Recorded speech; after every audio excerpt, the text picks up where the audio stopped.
Might go back to bed. 107.5. I'm pretty good at drinking beer. The Game.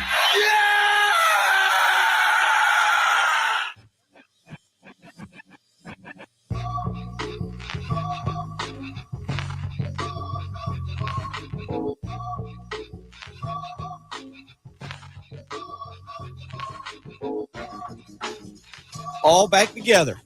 Jen Jensen back in studio after some minor surgery to get herself repaired, ready to go. It's kind of like preparing for college football season, right? Exactly. Got to get all the stuff done in the off season so that you're ready to go, 100% healthy. Absolutely. Got to be ready for a football season. And That's right. it's only, 180 some days till Christmas. So, Oh, I didn't know where you were going with that. Is the first trees up in Walmart? Is that how we know now? No. Did you visit a Walmart over the weekend and see that the Christmas decorations are already up? no, I'm not feeling that good. No, just I have a 187 days. Christmas countdown thing, 187 days. Okay, Yeah. look at you two. There you go. That's welcome into the program this morning as we've officially turned the corner. Today is the day, right? We officially turned the corner. It is summertime officially today. That's how you knew that, right? That's why you're bringing it up. Summer is officially here, which means Longest day of Christmas. the year. Is this it? Yep. I thought it was yesterday is what I read on Twitter was yesterday was when we stopped gaining sunlight during the day. I pulled a Patrick Perrette yesterday. I never left the house. I binge watched Stranger Things 4. Oh, wow. All 7. It is not, that'll be the one time of the year that I do that. But I binge watched Stranger Things 4. Got all 7 episodes in yesterday. And I will say this: if you're a Stranger Things, I'm big on storylines fitting and making sense.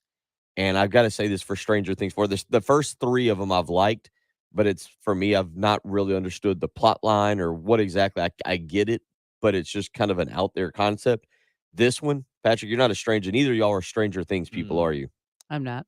Yeah, the whole plot line and how they did this one, actually, it makes perfect sense, like the way they've done it. And it actually ties in. You're like, oh, okay, I see how the bad guy became the bad guy and why he's angry and who he is. And it's actually a really good watch. And I think, Is it over? No, they're going to release the final 2 episodes on July the 1st. Is that the final episodes of the season or the series? I'm pretty sure it's the series because the kids are getting That's older. what I You was can't saying. you can't Isn't keep it- the kids the same age. If you watch them now or watch them, not maybe you don't notice when you take the year break in between seasons, but if I were to binge it right now, it would be a pretty substantial difference in the kids' ages every season, right? Yes. But the story doesn't really have gaps. It just kind of goes on. Because that's always the problem with TV shows is that a lot of shows, like I kind of noticed it with The Sopranos was one thing where the story more or less just picks up where the last season left off. But then you notice the kids are clearly a year older. They've aged. It's a good thing. It's a good thing about The Simpsons. Yeah. Season 4 ends and season 5 begins, and then all of a sudden, like AJ, his voice is cracking. Yeah. And, yeah. So we are all back together this morning. South Park, the kids have been in elementary school. South for Park, 25 South Park. years. They've just daily shenanigans from the kids. So South Park, Simpsons, Bob's Burgers, Family Guy. So anyway, if you want to get involved this morning, 803-404-6100. There is a lot that I want to talk about this morning. Obviously, we took yesterday off. We can get into the U.S. Open a little bit. Matthew Fitzpatrick pulls out the victory. That was a great end. It was a great tournament. It really Great was. tournament over the weekend. A lot of fun. We'll talk about that. Scotty Scheffler, poor Will Zalatoris. He's right there at it in terms of breaking through and becoming the next big thing in golf. I think the question will be, when can he break through the British Open out at the St. Andrews Old Course, July 14th through the 17th. But we'll talk about Matthew Fitzpatrick. He caught my attention last week as I was just sitting around one day, and they had him on and interviewed him. And they were talking about him winning the U.S. Amateur there back in, I think it was 2014 or 2013. And he'd won it. His brother was his caddy, and he'd won it there and came back and was staying with the same family, basically doing kind of the same stuff. And of all the golfers, was the one guy who was actually pretty familiar with the golf course, with the setup, with the layout, because of playing in that U.S. Amateur and winning it, as opposed to a bunch of guys who, like, I think it was John Rahm earlier in the week was talking about how normally he'd go back and watch videos of players play golf courses, but you had not played a U.S. Open there since 1988, and the Ryder Cup had been played there in '99. And he talked about how much the course had changed just from watching a few holes there. It was a totally different course. Matthew Fitzpatrick was one of the few guys there that had played an amateur there and that was actually familiar with the course. And so obviously he even credited that a lot in his post round press conference to being able to win. So pretty cool event, Patrick. Did you watch much of the U.S. Open? Did you get into it? Because it was On Sunday, I did, and it seemed. I mean, it was an exciting Sunday movement, a pretty good leaderboard, and I think it was a good balance of what was it? 5 guys made it under par or something like that. Between 5 and 10 guys, I think were under par. So a lot of great players struggled, which is what you want to see in the majors. And yeah, I mean, from what I gather, Matthew Fitzpatrick tends to play better on hard courses because he's not necessarily a birdie machine and has a good awareness of when to attack and when to just take par when you can get it. And even so, and having the experience, he still had that ridiculous bunker shot and sort of the iconic moment of his tournament. But I just, as far as Matthew Fitzpatrick, I knew absolutely nothing about him. I mean, first tournament win, so I guess he was battling with Zalatoris for their first tournament win in the U.S. Open. So cool story. Seemed like a nice kid. I guess he's 27, so I guess he's older than me. Not a kid, but looked young. Had braces. He looks like he's 18 years old, and I guess I'm happy for him. But I don't. Is he going to become a household name? He kind of seems boring to me. I don't know if it's a one-off. It wouldn't shock me. He has been competitive of late in majors, and seems he's another guy just because I think being a British player, maybe not because since he's I don't not like American. the Brits winning our tournament. Yeah, you don't like the U.S. Open, so now we got to send an American over to win the British Open. Yeah. But No, and I'm with you. I prefer to see an American win. I mean, I thought his win was fun and great and all that, but yeah, there's just something about seeing an American win it. If Zalatoris made that putt, it would have been incredible. Yeah. You had Scotty Scheffler, who's having an absolutely monstrous year so far, and then Will Zalatoris. They're right behind him. Scheffler shoots 67, Zalatoris shoots 69. So we'll talk about that this morning a little bit at length as Matthew Fitzpatrick. A little bit or at length. Well, we'll talk a little bit in the first few hours, and then we'll talk more at length at 8:30 when Kyle Thompson joins us to talk a little bit about what he saw. Kyle was on vacation and also playing in a golf tournament last week, playing in a member guest, I believe. So his professional days are over, but he still gets called up to play in some stuff, and so probably not fair. He will. It does make it a little bit easier on the person he's playing with. But he'll join us at 8:30 this morning to discuss this a little bit more then and get his thoughts, because again, a wild week up there at Brookline last week with the Live Golf Tour guys, and then also with the tournament that takes place again. Scheffler at 5 under, Zalatoris, Hideki Matsuyama right there at 3 under, Colin Morikawa and Roy McIlroy at 2 under. You had a really good tournament. A few other things we'll get into this morning. South Carolina picked up a pair of football commitments over the weekend. Cameron Sandlin, 6'4", 220, will be a tight end, Patrick, for the Gamecocks. He's currently a high school quarterback, but is projected to be a tight end. And then Judge Collier, a 6'1", 185-pound defensive back out of Legion Collegiate Academy here in Rock Hill, South Carolina. So the Gamecocks pick up a couple commitments. Clemson lands a 4-star linebacker in D. Creighton out of Alpharetta, Georgia, the number 21 linebacker in the nation. And then the big news, we'll talk a little bit about recruiting this morning. Louisville yesterday picking up the number 1 running back in the country, not just the number 1 running back in Kentucky or in Ohio or something like that around the bordering states. Scott Satterfield in Louisville picking up 5-star running back, number 1 recruit in the country, number 1 running back in the country, number 16 recruit overall, Reuben Owens. Kind of interesting to see what Kentucky's doing in recruiting right now. And that was one that shocked a lot of people yesterday, with Owens saying he's always been a trendsetter and a trailblazer, and he's doing that by going to Louisville. It's interesting that it's not a kid from He's Louisville. from Texas. He's from checked. Texas, Yeah. actually, I should say. I don't know what I don't know really what the draw was, but I mean, I guess good for him. I don't think it's really a trend, though. I saw people trying to say that it was a trend, and that doesn't really appear to be the case when you look through the committed list of all the 5 stars. I see the usual suspects. I see Clemson, Penn State, Oklahoma, Ohio State, Georgia, Alabama, Notre Dame, and Southern Cal. and then Tennessee's got a quarterback. So, I mean, Louisville is really the one that stands out among everyone else. So maybe it becomes a trend, and maybe this is some, I don't know, who is it? Papa John, who's out there in Louisville right now that's got a bunch of money. Who's the big the KFC Yum Center, whoever owns Yeah, KFC. I feel like they've distanced themselves from Papa John, but I Yeah. could be Well, be I think wrong. Papa John actually became a Kentucky fan because Louisville distanced Ah. themselves from him. But yeah, KFC, I don't know who else is who the big money donors are for Louisville, but I don't know if that's it or if the kid truly is like, I'm going to make money wherever. I think it'd be cool to go to Louisville. In his commitment announcement, he says, "I've always been a trailblazer and aim to create my own legacy on the road, less traveled, in hopes of inspiring others to believe in themselves. It was a driving force in my making this life-changing decision on where to spend the next 3 to 4 years of my life." We'll get into that. We'll get into a little bit of recruiting overall. Owens, excuse me, running for just under 3,000 yards and 46 touchdowns last year at El Campo High School, again in Texas. It is interesting. Never once in here, obviously, did he mention opportunities with NIL, but it does raise the question: has Louisville been able to tap into that horse farm money a little bit and use NIL? So we'll talk some recruiting this morning. Also want to get into a thing coming out on Own 3 Sports from Jesse Simonton, who will join us tomorrow morning. He ranks the top 14 coaches in the SEC.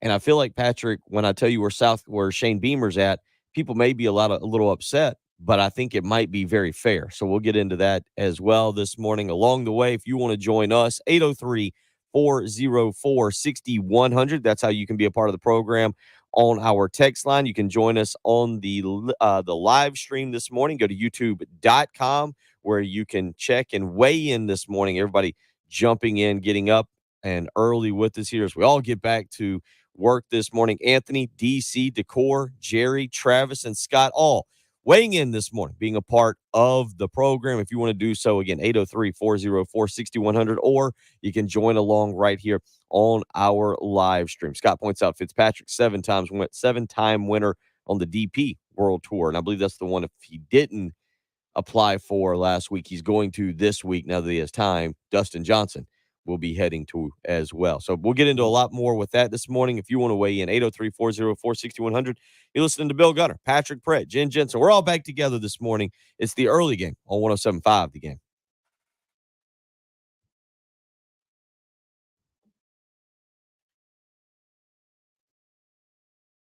Here's what's coming up on the next Extra Point. Hey guys, Pearson Fowler here from the Extra Point, and coming up on the Tuesday Extra Point, happy to be back after a long weekend and a lot to cover. We'll have Wes Mitchell with us at 11:30.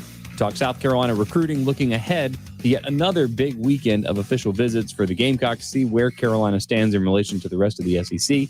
Plus, getting into prime talking season here, so we'll have a fun few college football topics for you as well as we get closer and closer to SEC Media Days and continuing the countdown of the 30 best South Carolina football players of the SEC era. That and a lot more coming up on the Extra Point. The Extra Point with Pearson, Preston, and Gamecock Central. 9 a.m. to noon on your home of the Gamecocks. 107.5 The Game.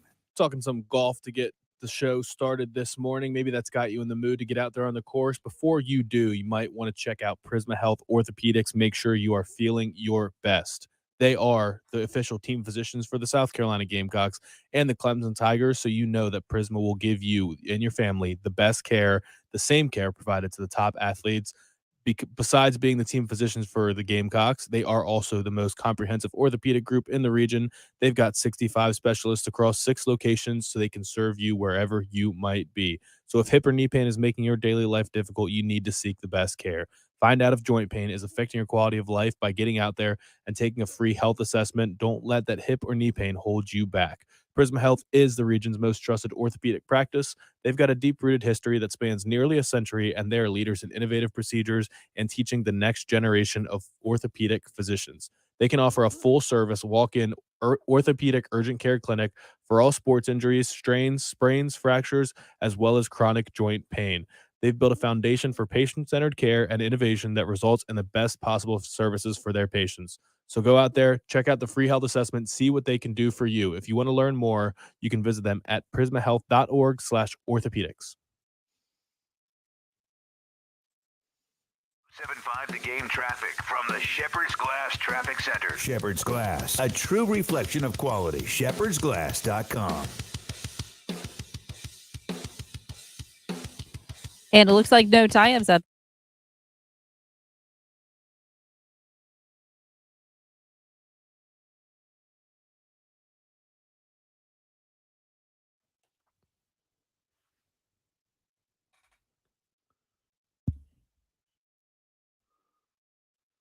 No, I think we're good.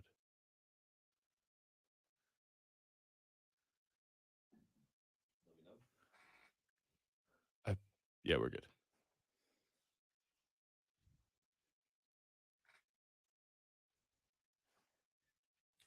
Well, good morning, everybody. Sitting here trying to do one or two little other things on our banners. So we'll just do this.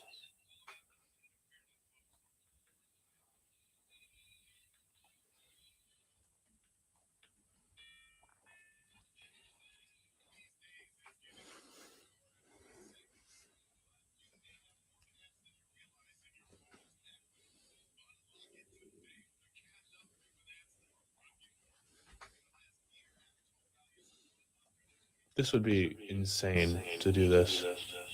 Oh, what happened? This boat racing. Oh, this boat racing?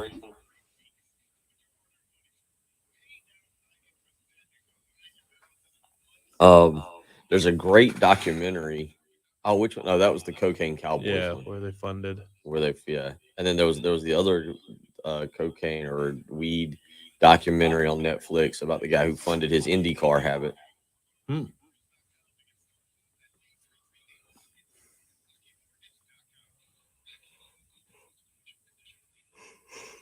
Let's see.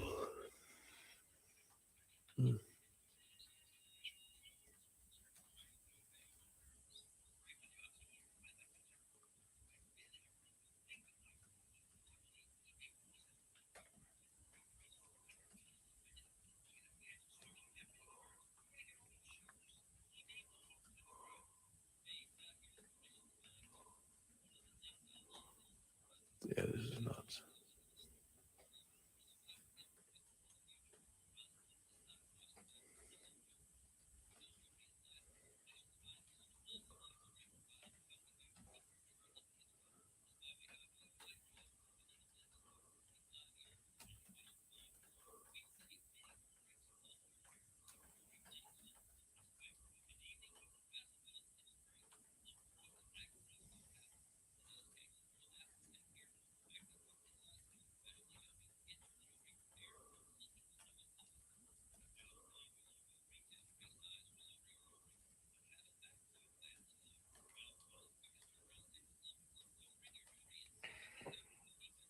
All right. All the little social media stuff done there. We're good.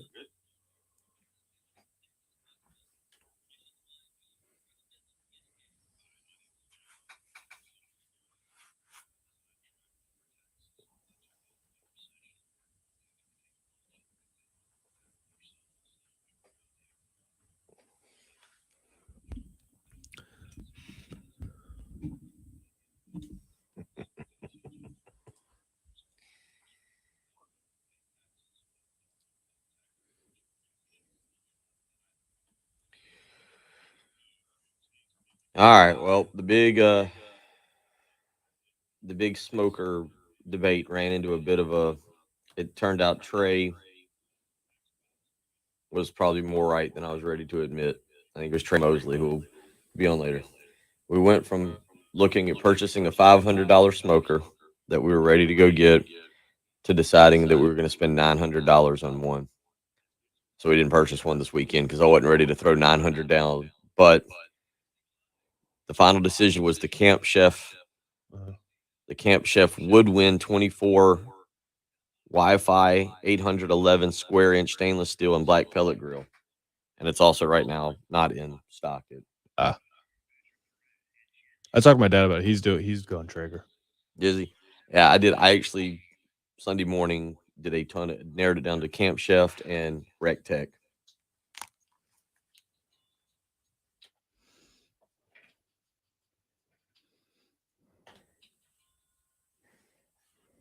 803-404-6100, how you can be a part of the program if you choose to do so this morning.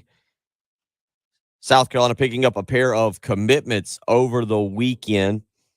One from 6'4", 225-pound Cameron Sandlin, who is going to be labeled as an athlete. He'll end up being a tight end at South Carolina. He is currently a high school quarterback, but South Carolina recruited him with the intention of putting him at the tight end position. The other intriguing prospect out of Legacy Collegiate Academy, Judge Collier, is his name, 6'1", 185-pound, again listed as an athlete, Patrick, but he'll play defensive back. I think the one thing that stands about him is the wingspan. He had an 83-inch wingspan when he did some testing there at the University of South Carolina. They're in the ballgame right now. It's going to be interesting for me to see how this staff closes with recruiting over the next 6 months, because camp season for them now wrapping up. They've gone really, I think it was from 1 or 2 commitments there in the middle of May. I think, they had just 1 commitment in the middle of May. Now they're up to 9 overall commitments, but 8. It'll be interesting to see, because you look at it, Dylan Longren, the quarterback out of Brookdale in Georgia, South Carolina or Alabama, 5-star Chanavian Bailey, I believe is how you say his name correctly, the 5-star prospect, top 25 prospect in the country, South Carolina or Tennessee. You go through a guy like Tyler Williams, who's South Carolina or Georgia, a wide receiver out of Florida. Jaden Greathouse, a 4-star wide receiver out of Texas, at South Carolina or Notre Dame. And I say all this because South Carolina hadn't landed any of these guys, but they're right there in the mix for about 12 top 150 players. And it's basically South Carolina, maybe another school, maybe 2 other schools. They've got to land these guys. Now, it's one thing to be involved in the top 3, the top 2, but the Gamecocks, to make a difference with their football program, have to go out and land some of the elite guys that they've run through campus, whether it's for camp or just taking a visit over the last several weeks. Yeah, I am curious how people look at this class right now, because you've got 8 commits. 2 of them would be considered blue chip commits, I think. Maybe depending on where you look, you can. I've seen Jalen Kilgore, people calling him a 4-star. On the composite, he's not. But also just the breakdown of it right now. You got, if Judge Collier ends up being a defensive back, like you said, and like he's expected, right now you've got 4 defensive backs and 3 pass catchers. So 7 of your 8 players are out wide. You've got 1 lineman committed. I just wonder if people are a little concerned about that, because you always hear about the SEC. You got to recruit the trenches, got to be good in the trenches, and you talk about Chandavian Bailey. That's a pass rusher for you. So yeah, I mean, you do have to land some of these guys, and I don't think people are ever upset about getting a commit, but I think these are all pretty good players. I just don't know who. When you fill out the rest of this class, you need that couple guys that fans can get really fired up about and say, look, that's what we did. That's the true blue chip player that this class is going to revolve around. Yeah, they have to land some elite prospects to catch up and compete with a Georgia, with a Texas A&M, the 2 hardest teams that they've got on the schedule.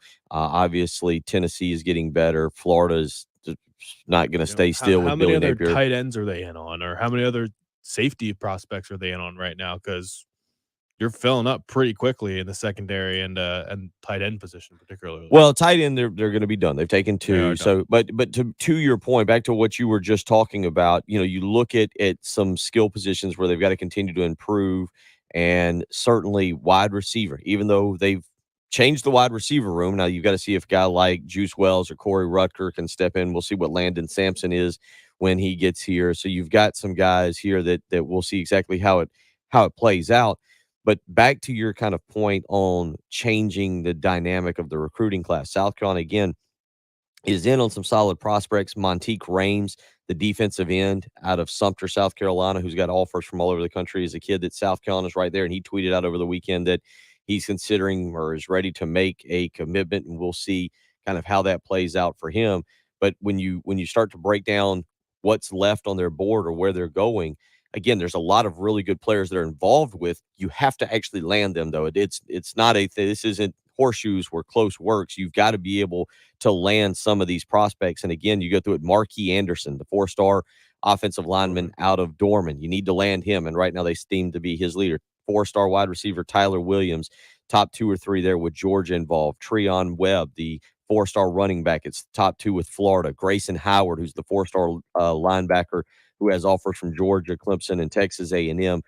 South Carolina's thought to be his leader. 4-star linebacker Jaden Robinson, who will take a visit this coming weekend. So you get the point. There's a lot of guys there, but South Carolina does pick up the 2 commitments this weekend and seem to be filling out a solid class, but you've got to land some of these absolute difference makers to really be thought of differently and to continue to change the narrative about this program getting back toward competing with Georgia for the SEC East. Yeah, when's the next? I mean, this summer is really the window where most of these kids are going to commit, right? It's changed a lot. It really has changed a lot, even from when I covered recruiting and did it. And what's changed so drastically about it is, you're right, a lot of kids now absolutely make their decision in the summer and then by and large seem to stick with it. We've seen kids, obviously, things can change their opinion outside of coaching changes. Coaching changes would certainly change it, but a lot more happening now because kids are allowed to take official visits. You've seen Clemson hosting, I think it was like 15 to 20 official visitors on the first weekend of the official visit series that you can do during the summer. South Carolina has gone through a series of weekends here where that they can go out and now host official visitors. You got several other big time prospects taking visits, not just to South Carolina. We're talking about Reuben Owens, the running back, the number 1 running back in the country, committing to Louisville, who now has the number 11 class in the country. Carnell Tate, the 5-star wide receiver out of Florida, committing to Ohio State. Nichols Harbor, 5-star player out of I think the DC area South Carolina's involved with, but he's taking a visit to Miami this weekend. So it's really changed a good bit from where it was 4 or 5 years ago. Now you throw in name, image, likeness, and what schools are being able to do. It's really changed a great deal. Well, yeah, and I'm thinking the transfer portal as well. There's probably kids that are more likely to stand by their commitments now because there's less permanence to it, or it feels like it. Say, hey, I'm committed to South Carolina. I'm shutting it down. My senior year is about to start. I'm going to be all focused on that. I don't want to be distracted by recruiting while I'm trying to play my senior year. And you know what? If it doesn't work out, I just hit the portal. I redshirt and I hit the portal, and it's like it never happened. It does make it easier for someone to just quickly backtrack on any decision they're going to make. 803-404-6100 is how you can join us this morning if you choose to do so. It's Bill Gunner, it's Patrick Prentice, Jen Jensen. It's the early game on 107.5 The Game.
Keeping a clean house, well, especially now that Father's Day is past, it's still very important. You've got 4th of July just around the corner. Maybe you've got other summer parties that you plan to have and people coming into your home. And I tell you what, no one can keep your home clean quite like Zero Res with their patented ZR water technology. No soap, no residue, no harsh chemicals. Find out what Zero Res can do for you and your family right now by giving a phone call. 803-262-4020. You can mention me, Bill Gunner, at 107.5 The Game and get 15% off all cleaning services. You also just need to use the promo code Summer Sale. Whether it's carpet, rugs, upholstery, tile, air ducts, everything, all 15% off when you use the promo code Summer Sale. You can book with ease online, ZeroResColumbia.com, or you can give them a phone call, 803-262-4020. With school being out, the pools are open.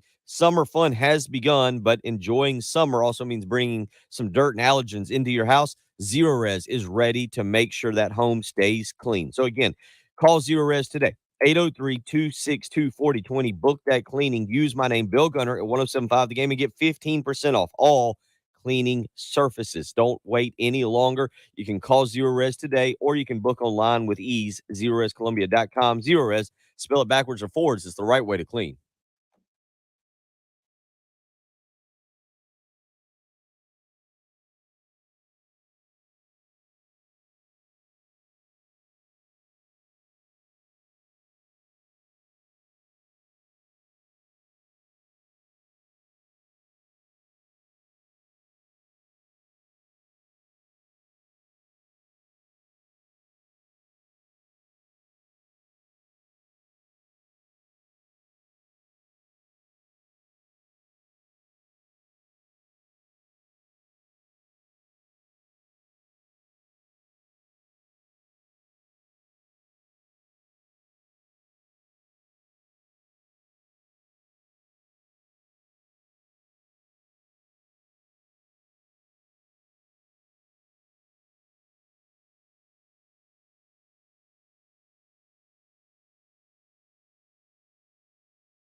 Yeah, we're back.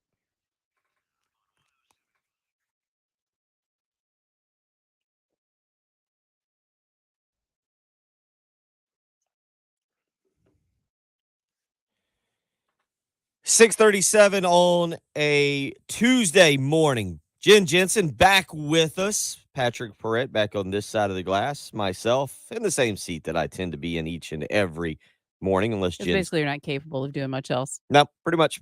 I just come in here every morning, wear my hat, make sure I'm dressed somewhat decently, We're and just glad you're dressed. turn on the mic and start talking. Did not talked a lot last week while you were going about purchasing a smoker.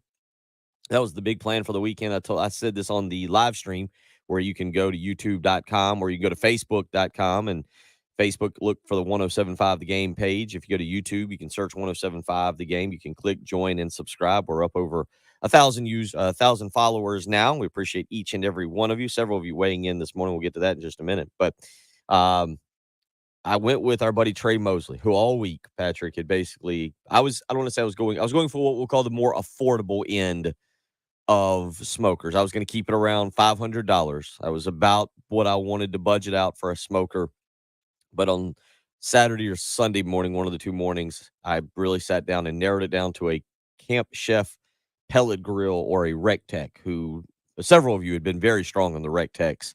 And that doubled the price. And at that point, I was not ready to throw down $1,000 on a pellet grill this weekend. They When finance these things, right? I didn't look to see if I could find out. Really wasn't my thinking of it, but I mean, I guess I could. I have never had $1,000, so I don't. I'm sure you've had $1,000, just not all at once. For less than a week. Then Okay, it was time yeah. to pay the rent. Yeah, right before the first of the month, I have $1,000. Yeah, it was more of one of those things. We got some vacations coming up. We got soccer coming up. I've got some vacation time. I was like, yeah, it's not really where I'm ready to throw the money at right now, the $1,000. So we ended up not. So we just did ribs for Father's Day the old-fashioned way, the in the oven and then on the grill just a little bit. And you know what? They turned out quite delicious. So we did Blackstone scallops and shrimp. Oh, really? Oof, so good. Delicious. People don't talk about scallops enough. Scallops are great. They are a very delectable dish. I do agree with that. Jen, what was Father's Day over at the Jensen Morse house? We did basically some fillets on the grill Okay. and, some good sides with that. All right. Some good sides with that. There you go. Now, were those sides made or were they bought? No, I made them. I made actually a bacon ranch potato casserole. Whoa. It was Okay. actually pretty good. It was the first time I'd made it, and I'm doing all this kind of one-armed, so that made it even more fun and challenging. Did you know that casseroles were like a Midwest thing?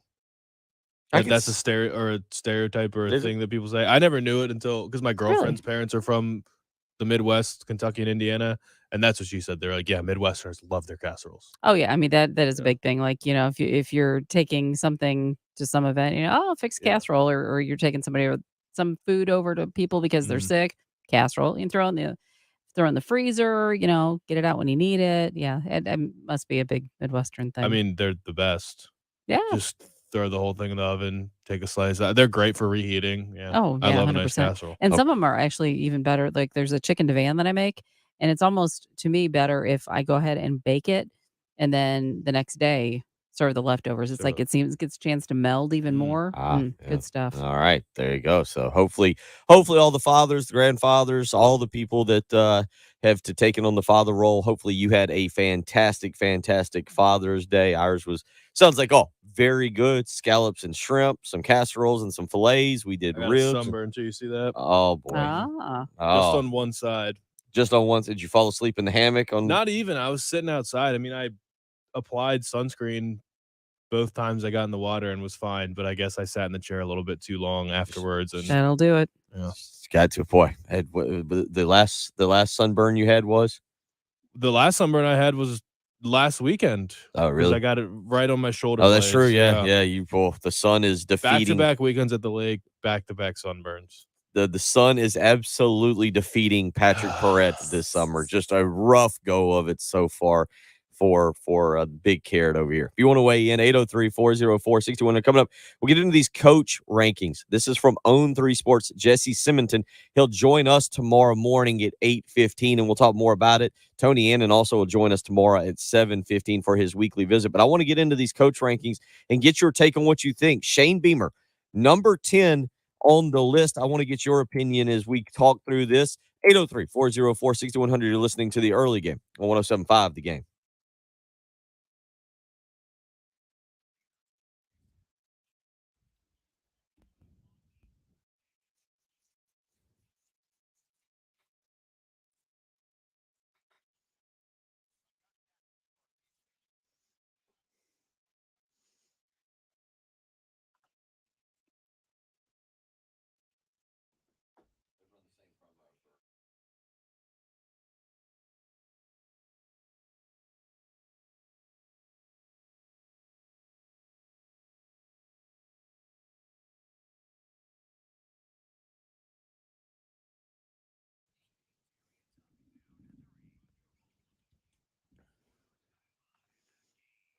And as we said,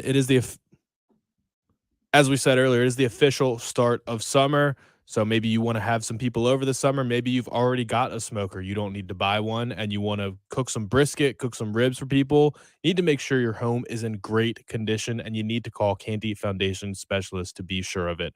They are the foundation specialists. So if you have signs of foundation problems, like maybe cracks in your exterior brick, in your walls, above your windows or door frames, or over your garage door, these can all be signs of foundation problem, just like doors or windows that stick or uneven or bouncy floors. If that's the case, call 803-424-8380 and see what Canty can do for you.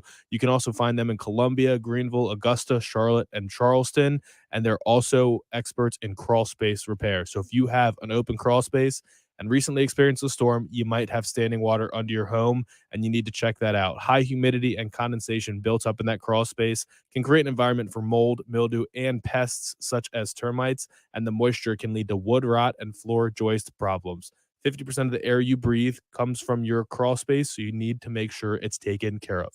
803-424-8380 if you've got any problems there.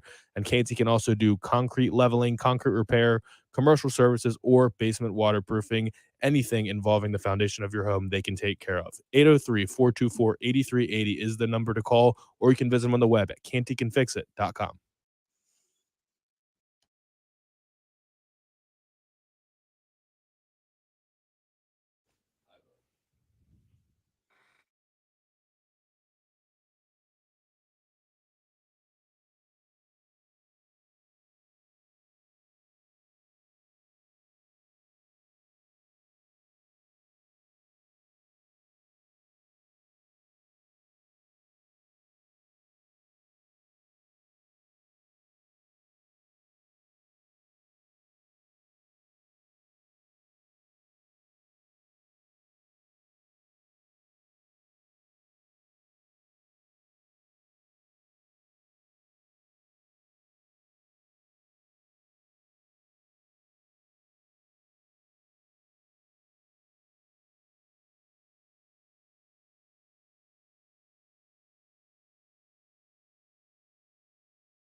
Eight zero three 404 if you want to weigh in this morning, be a part of the program. Coming up in about 20 minutes, going to get you the number 20. What are we at now, Patrick? 22. 5. 29, 28, 29, 30, 35, 34, 23, 22, 21. This is 20, right? No. I've got it right here. Hold on. This will. Yeah, you're right. Number 20. Number 20. Number 30 was Steven Garcia. 29 was Mike Davis. 28, J.C. Horn. 27, Brian Edwards. 26, Sheldon Brown. 25, Pharaoh Cooper. 24, Hayden Hurst.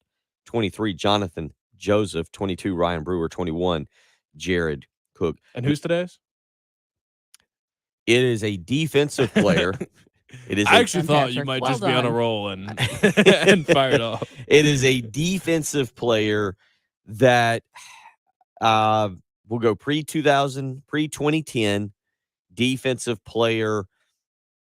And I think this is an underappreciated player that, again, Patrick went on Definitely is by me. to have a pretty solid NFL career. Not bad. Not a great NFL career. I don't know if you'd remember him as one of the better South Carolina NFL players. I didn't know him as an NFL player, but I looked at his Wikipedia and said, "Wow, okay, it's a lot longer of a career than I would have ever guessed." Turned into a good little NFL player there. So we'll get you that coming up in about 20 minutes this morning, and we will discuss that particular guy. I would say he is from the Steve Spurrier era and played a big role there in helping build a little bit of tradition at one particular position. So we'll get you into that a little bit coming up in about 20 minutes. Own 3 Sports, Patrick. Jesse Simonton has put out a SEC coaches rankings. Nick Saban's number 1. That just losing one game to Kirby Smart in the national championship game doesn't change that, right? We're on board with that, I right? don't think so. Kirby's number 2. This is where I think it gets kind of interesting here. Brian Kelly and Jimbo Fisher, 3 and 4. Now, Fisher's got a national championship under his belt. Brian Kelly did a lot of really good things at Notre Dame. I think I would agree with Brian Kelly being at 3 and Jimbo Fisher being at 4. Would you argue with that at this point in time? I would have no beef with that being flipped either. That was where I was kind Yeah. of going. This is where it gets a little interesting. If you wanted to go Fisher over Brian Kelly because of the I would national championship. naturally put the 3 coaches that have won national championships 1, 2, and 3. Number 5, I think makes the most sense out of anybody. He has had a very solid career. He's built a non-football powerhouse into a very strong program. Number 5 Stoops. on this list, Mark Stoops. Agreed. And I'm with you. And I wonder from Mark Stoops, I really thought he might be more in line for one of the bigger jobs this past season that popped up. Maybe if something happens with Jim Harbaugh at Michigan, maybe Michigan would consider him. Mark Stoops is, again, he's making $6.75 million at Kentucky. The overall record's not impressive. He's only, in a day and age where we see coaches going into their mid-70s, he's only 54 years of age. Again, his overall record at Kentucky is 59 and 53. But, Patrick, if you go back the last several years, he had the one losing season where they went 5-6 during the COVID year. But if you throw that out, which is fair, he's had 5 straight, or he's had 5 of the last 6 years have been winning seasons. He's had 2 10-win seasons and an 8-win season. And I think he was trying to slowly but surely build the program up in a way that, they had the running quarterback. That's always sort of the great equalizer if there's a little bit of a talent disparity. Now they've tried to spread it out, go pro-style offense. They've got a quarterback who can potentially be the number 1 pick. They've been funneling guys into the NFL. They've been putting tons of guys in the NFL recently. Maybe not all first-round picks, but, Josh Allen a couple years ago, first-round pick. Last year, Josh Pascal, second-round pick. They're pumping guys into the NFL, and that talent level on that team has been raised quite a bit. So, I mean, that they're not the Kentucky you used to know. They're consistently going to be a team that's going to give South Carolina fits, if not just beat South Carolina, because that's what they've been doing. Not only do they're giving lots of teams here fits, but I think Mark Stoops, you look across, and I'm trying to think off the top of my head, Miami's now filled, Florida's filled, Southern Cal's, not that I think Southern Cal would be a Mark Stoops destination, but you look at some of the bigger name programs. Kirk Ferentz has been up at Iowa for a long time now, and I don't know if that's necessarily a Mark Stoops. It does seem like a Mark Stoops type job. Like, it seems like it's a program that does less with more is where he would, or does more with less. I'm sorry, backwards. Does more with less. But he seems like that kind of guy. And what he's done at Kentucky is really impressive. And I'll tell you what, if you're a South Carolina fan, in my opinion, I'm with you. You're kind of hoping that, like, in the next year or two, not that South Carolina can't catch Kentucky. Kentucky's not Georgia or Texas A&M on your schedule where they're just going to always out recruit you. But getting Mark Stoops out of Lexington, Kentucky would be huge. something you would pull for in terms of Shane Beamer and the Gamecocks getting closer to the top of the East. Yeah, because every year that goes by that Kentucky just has another good season is the longer they start stacking winning seasons and they're becoming a football school. Like, the environments at those games are really good now. So if guys are coming on official visits, they're not showing up and saying, well, the football team's pretty good, but there's really nobody in the crowd. This environment stinks. No, I was at a night game at Kroger Field, and it was pretty electric. So if a kid comes there, it feels like an SEC environment now. If you let them keep building momentum, they're not going to just go backwards naturally. Mark Stoops is too experienced. He knows what he's doing. He's built a strong foundation. They're putting money into the program. They've got good facilities. There's really no reason that they can't continue to be successful. So, yeah, if Mark Stoops left, that would be one of the best things for the SEC East. They have won. Kentucky has won 4 straight bowl games. 2 of those are Citrus Bowls. Throw in a Belk Bowl and a Gator Bowl. They are 4-2 in bowl games during Stoops' last 6 years. And again, if you go back the last 6 years, the only losing season he's had was the 10-game SEC season, the COVID year, where they went 5-5, or they went 4-6, and then won the bowl game to get to 5. Touchdown Terry got hurt that year. It's true. Wasn't that the year they had to play what's his name at quarterback? No, that was the year before. That was 2019. Lynn Bowden. When they had they came here and they played the really bad quarterback and then put Bowden in at the very end. Smith. And he went running down the field, and they ended up switching him the next week and ended up pulling out an 8-5 season. So Mark Stoops, number 5 on this list from Own 3 Sports. Number 6, Lane Kiffin. I mean, is Josh Heupel right behind him? Because I feel like they're in exactly the same spots right now. 7 is Sam Pittman. Okay. 8 on this list is Mike Leach. 9 is Josh Heupel. 10, Shane Beamer. And this actually is a little bit of a surprise because I thought that Jesse might have Billy Napier ahead of him because of what he'd done at Lafayette. There'd been a lot of winning there. And I thought Eli Drinkwitz might be ahead of him. 11 is Napier. 12 is Brian Harsin. What? 13 is Eli Drinkwitz, and 14 is Clark Lee at Vanderbilt. Well, that's crazy to me. I mean, I don't know what Clark Lee's done other than just be the Vanderbilt coach. People assume you're a bad coach. I thought for sure Harsin would be 13 or 14. He almost got fired. He did almost get fired. And people are high. Everybody talks about Eli Drinkwitz like he's awesome. And everybody loves Eli Drinkwitz. Was last year a bad year? And that's all it takes? And I don't know. That's really surprising. Drinkwitz is an interesting guy. I've heard Heath Klein talk about him. Drinkwitz is 11-12 during he's just got an 11-12 record overall. 5-5 during the COVID season and a 6-7 last year. He has technically been. That's a hard place to coach. Having been there, that place sucks. I don't know how you can recruit to Missouri. We'll continue talking about this, get back into some recruiting. Got plenty more. The U.S. Open as well. Kyle Thompson coming up at 8:30 this morning. So plenty more to get into. It's Bill Gunner. It's Patrick Prish, Jen Jensen. It's the early game on 107.5 The Game.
7:01 on a Tuesday morning, June the 21st. Bill Gunner, Patrick Perrette. Hope you're doing well this morning as we get you up and going. Lot to get into here over the next 2 hours. U.S. Open, Matthew Fitzpatrick wins a pretty entertaining U.S. Open. It was a really entertaining week of golf for the PGA Tour, for golf as a whole. You had Phil Mickelson out there taking questions. Then you get a pretty entertaining tournament, Patrick, with a lot of big names involved. Scotty Scheffler, Will Zalatoris, Colin Morikawa, Roy McIlroy, John Rahm was around the leaderboard for most of the tournament. I really was fun to turn on through really all 4 days because you get Matthew Fitzpatrick, who Fitzpatrick has been pretty good. He's not the name that those other guys are. And again, I'm not sure if he'll win another major or not. I could see him pocketing another. He's 27 years of age. And again, he's been very good, but I don't know if, we'll see what happens to him over the next several years and where he actually ends up and what happens with him. But again, pretty solid little player for him. I was looking to see, I think the PGA Tour golf rankings, I think he qualifies for those because of some of he's 10th. He jumped up. He was 18th and he jumped up to 10th after this weekend's win. So he's now a top 10 official world golf ranking player, but pretty entertaining tournament. And, for the PGA Tour, which I think continues to need publicity, the Live Golf Tour and everything that happened with Phil Mickelson and with Dustin Johnson last week and all those players, Bryson DeChambeau and Patrick Reed. I think it's a good thing. I think it's a good thing that you stay in the headlines like that. For the sport as a whole? Yes, for the sport as a whole. Yeah, I mean, when you say it was entertaining, that was all that was missing on Sunday was a Live guy being involved and them having to talk about it.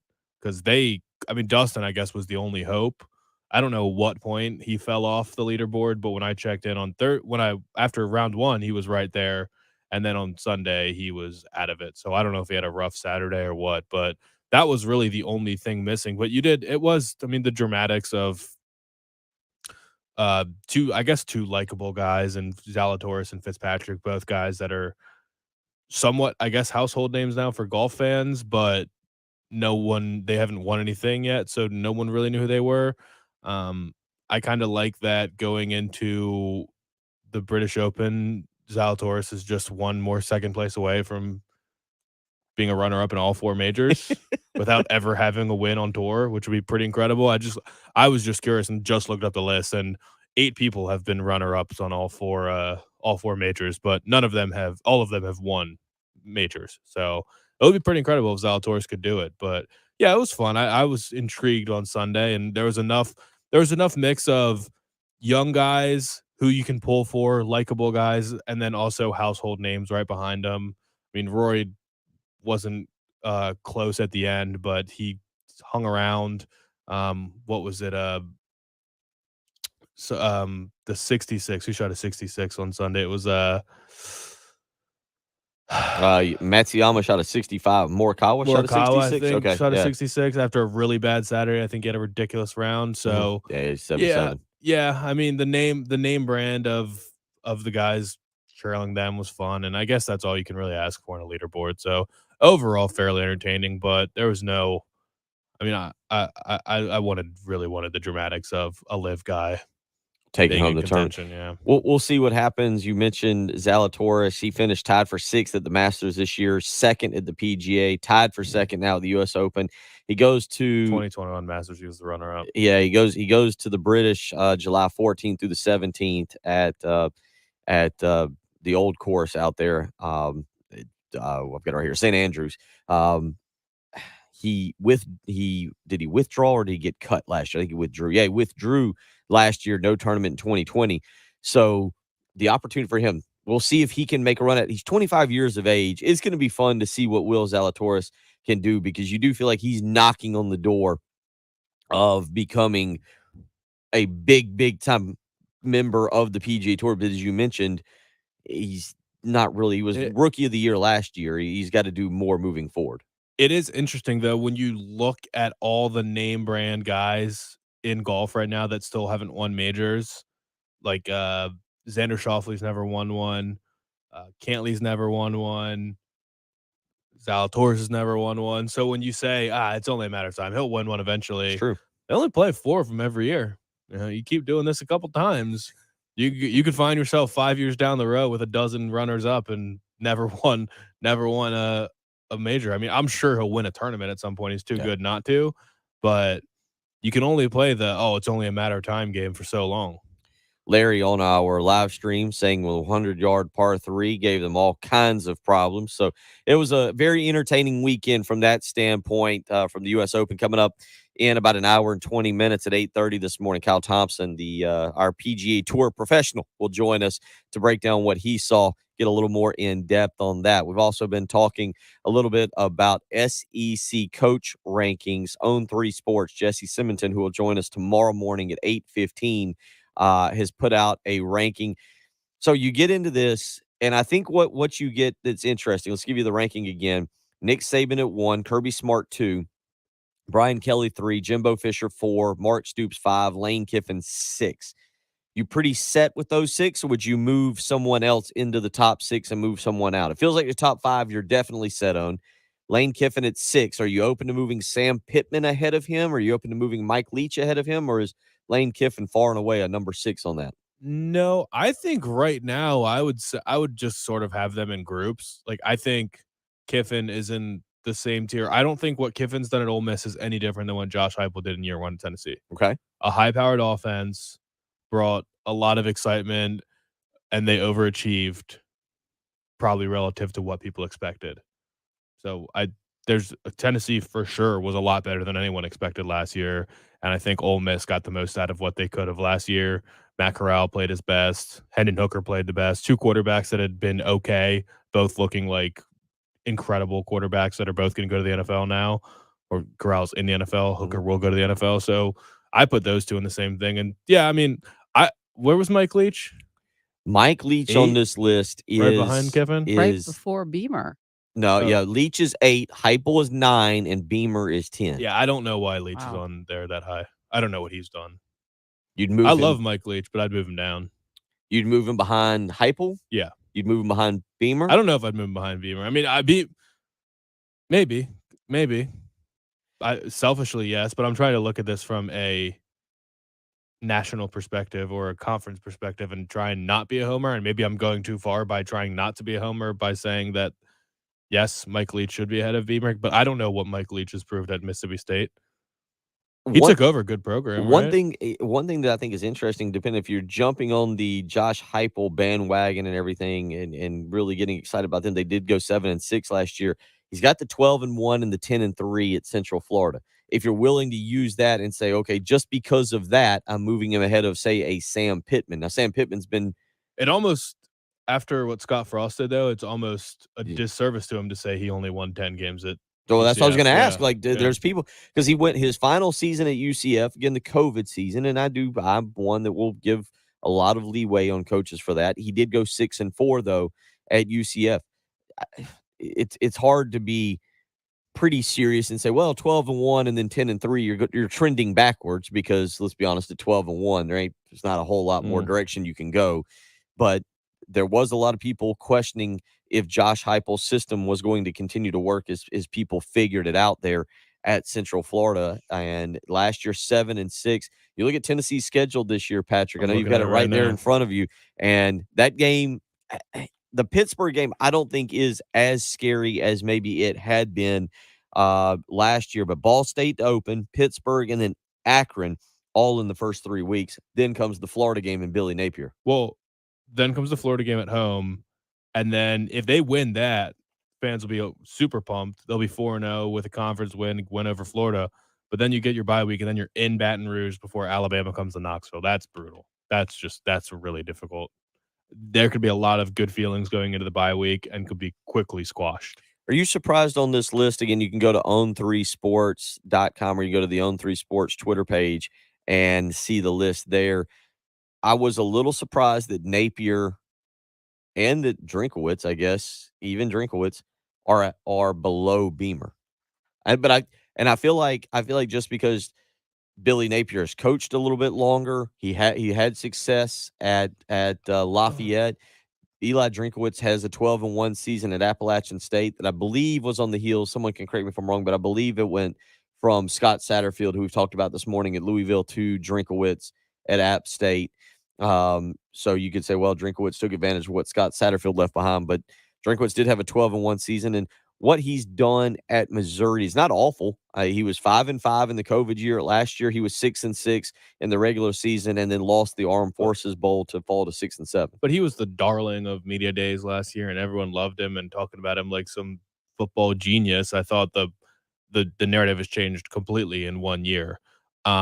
Billy Napier, though, I'm not surprised because I think it's just easier to sort of a cop out to just put him near the bottom and say remains to be seen, because this is as low as they could put Shane Beamer, where it's they As can high? still make the as low or high, however you want to look at it, where they could still make the argument of, look, I know he's 10, but that's because there's 9 good coaches ahead of him. We Right. still like Shane Beamer. We're happy about what he's done. So they have to put him above some people like Billy Napier. Because if they put Shane Beamer, if you're 12th, 13th, 14th, there's no talking around it. Like, well, it's not that bad. Like, you're saying you're one of the 3 worst coaches in the conference.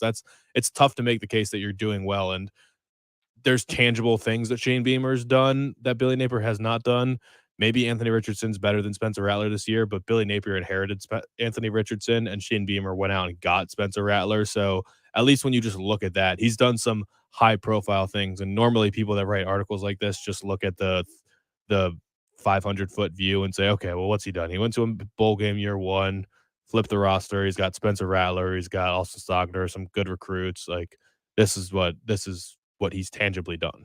803-404-6100 if you want to weigh in on that. Again, coming up tomorrow, the person who put that list together, Jesse Simonton, will join us here on the program at 8:15 to talk about that list, and we'll get more into it. Coming up next, though, we get you the number 21 player on our countdown of top 30 Gamecocks of the SEC era.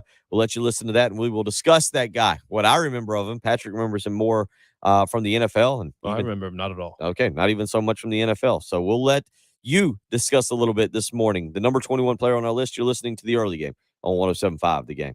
Here's what's coming up on the next Extra Point. Hey guys, Pearson Valerie here from the Extra Point, and coming up on the Tuesday Extra Point, happy to be back after a long weekend and a lot to cover. We'll have Wes Mitchell with us at 11.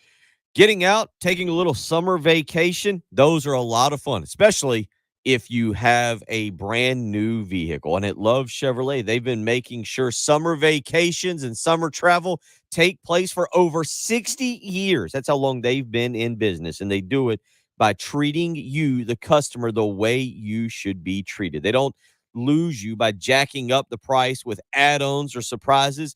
They make sure that everything is transparent and that you know what exactly you're paying for. Go visit Love Chevrolet, I-26 in Harbison between Lowe's and Frankie's Fun Park. Again, the $1,000 low price guarantee. Always great. Always there. The 14 acres of brand new Chevys. The incredible selection they have. Always there.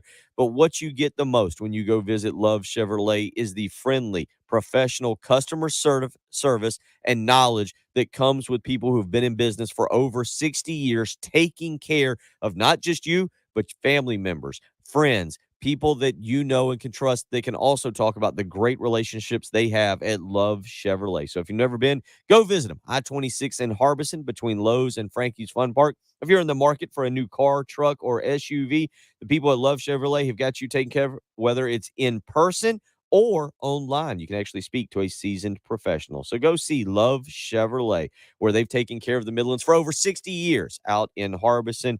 I-26 between Lowe's and Frankie's Fun Park. Visit Love Chevrolet and find new roads.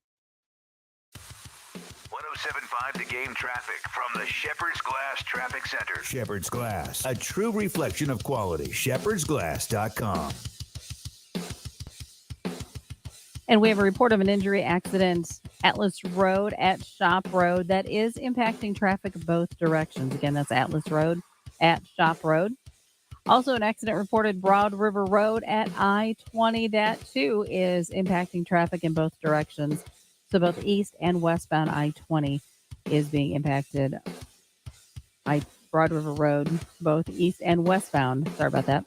Broad River Road, both eastbound and westbound at I-20 due to an accident there. Your forecast for today, it's going to be warm, 97. It's going to be our high, 103. Sorry, not going down. We're going up. 103 for the high tomorrow, 99 on Thursday. Right now, it's 73. 107.5 game.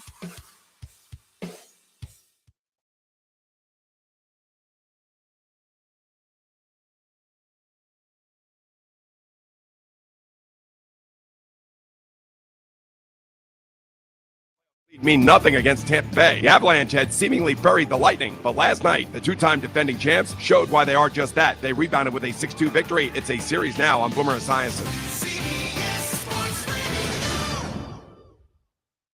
When you're an innovative business, every blinking cursor is an opportunity. What will you do with it?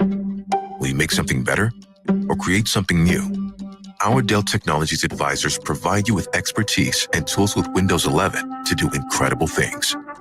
Because we believe there's an innovator in all of us. To do more with a Latitude laptop, Dell Technologies recommends Windows 11 Pro for business. Call a Dell Technologies advisor at 877-ASK-DELL. O'Reilly. This is Sarah's O'Reilly Auto Parts story. Driving cross country with 2 young children is ambitious, to say the least. Then our check engine light came on.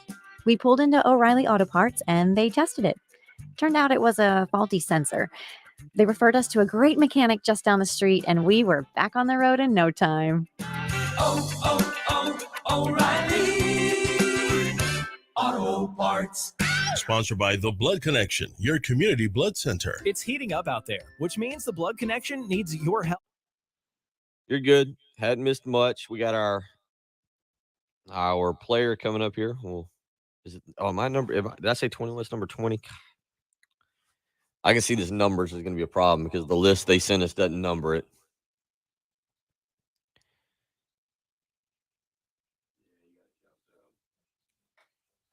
It is 20, right? 30, 29, 28, 27, 26, 25, 25. Yeah. 26, Yeah, because I got it scrolling across this. You are not correct. And I'll give you 2 others. Let's see.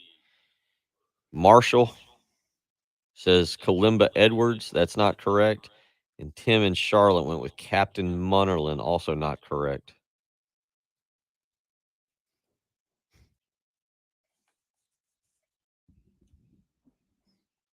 So, interesting. We will. Yep. Not John Abraham. I would assume Abraham is going to be higher. I would actually be shocked if but Abraham again might not make the list because of who voted.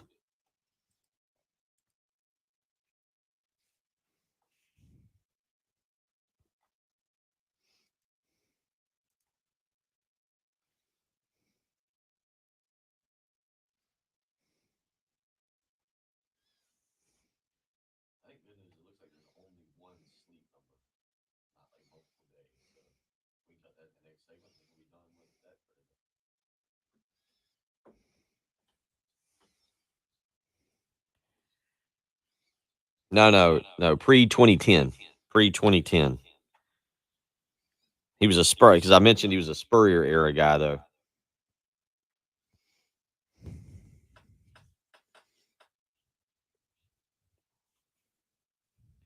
Yeah, Spurrier. No, defense, Craig. Defense. It's what happens when you. That's what happens when you don't set your alarm and you miss all the clues. Oh, wait. Here we go. We gotta pop it in. Old timey. Gamecocks took on double-digit favorite North Carolina in the Duke's Mayo Bowl in Charlotte. With 10:15 to play in the first quarter, Daquarion Joyner and Jaheim Bell showed the nation that this underdog would have his day. Here are Todd Ellis and Tommy Suggs. Takes Kevin Harris over to the right side, working out of the shotgun. BK puts the mouthpiece in. He wants to roll and throw it. First time this year. Slings one down the field. It's Jaheim Bell caught over the shoulder to 30. At the 25, running away at the 10. 5. Touchdown, Carolina.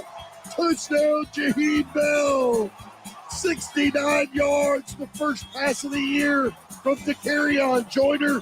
What did we wait for? What did we wait for? Boom. You know, we knew there were going to be some wrinkles. We didn't know that wrinkle particularly, but Bell is let's talk about Jordan. Let's talk about Bell. Number one, we line him up at running back. He runs down here. Then we spread him out there. What a talented athlete he is.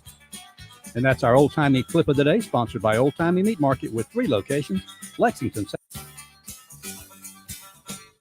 Broadcasting live from the Herndon Chevrolet Studios. This is 107.5 The Game. Stop by or shop online today and see why Herndon Chevrolet makes you smile. To celebrate Carolina's 30th anniversary in the SEC, it's 107.5 The Game's 30 for 30. The 30 best Gamecocks football players over the last 30 years. Number 20, linebacker, Jasper Brinkley. This one up for grabs. Jump ball and knocked away. It's picked off by Brinkley. Jasper Brinkley. Jasper Brinkley attended Thompson High School in Thompson, Georgia. He was first-team All-State at linebacker. Jasper transferred to South Carolina from Georgia Military College alongside his twin brother Casper. And Mike Hennig under center. Play action. He's not one of the more mobile quarterbacks, and he gets rocked by Jasper Brinkley. Brinkley started 29 of 30 games at USC, wrapping up his career with 298 total tackles, 27.5 sacks, 30.5 tackles for a loss, and 10 interceptions. After a knee injury in 2007 that sidelined him for the year, Brinkley came back in 2008 and captured all SEC first-team honors. The defense that South Carolina got this year, we got a possibility to be one of the best defenses in the country. Jasper was selected by the Minnesota Vikings in the 5th round of the 2009 NFL Draft. Number 20, linebacker, Jasper Brinkley. It's 107.5 The Game's 30 for 30. The top 30 Gamecocks football players from Carolina's 30 years in the SEC. Keep listening as we count them down from 30 to 1 on your home of the Gamecocks, 107.5 The Game.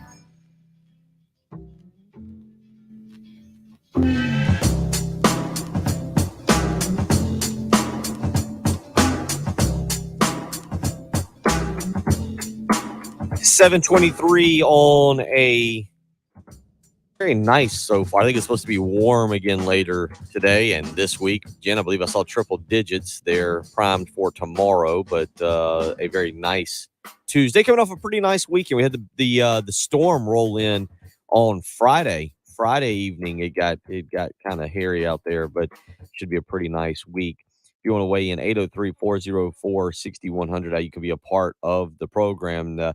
There you heard it, Jasper Brinkley, South Carolina linebacker.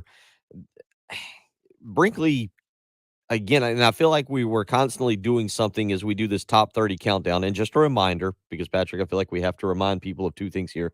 Number 1, it's the top 30 players of the SEC era. 30 for 30. South Carolina this August will be the 30th year in the SEC era. So remember, any player prior to 1992 not qualified. Patrick's new favorite South Carolina running back, Steve the Cadillac Wadiak. Exactly. Not eligible to be on the list. So this is just the last 30 years. Number 1, that's number 2. Let's remember, we didn't all sit in a room and Tommy Moody yell at us for 5 hours about who should be on the list and how we should vote. It was a fans vote. In essence, it is a little bit of a popularity contest. Although if I think if it was truly a popularity contest, Stephen Garcia would probably be a little bit higher than 30. But no. Got some haters. It's true. It's true.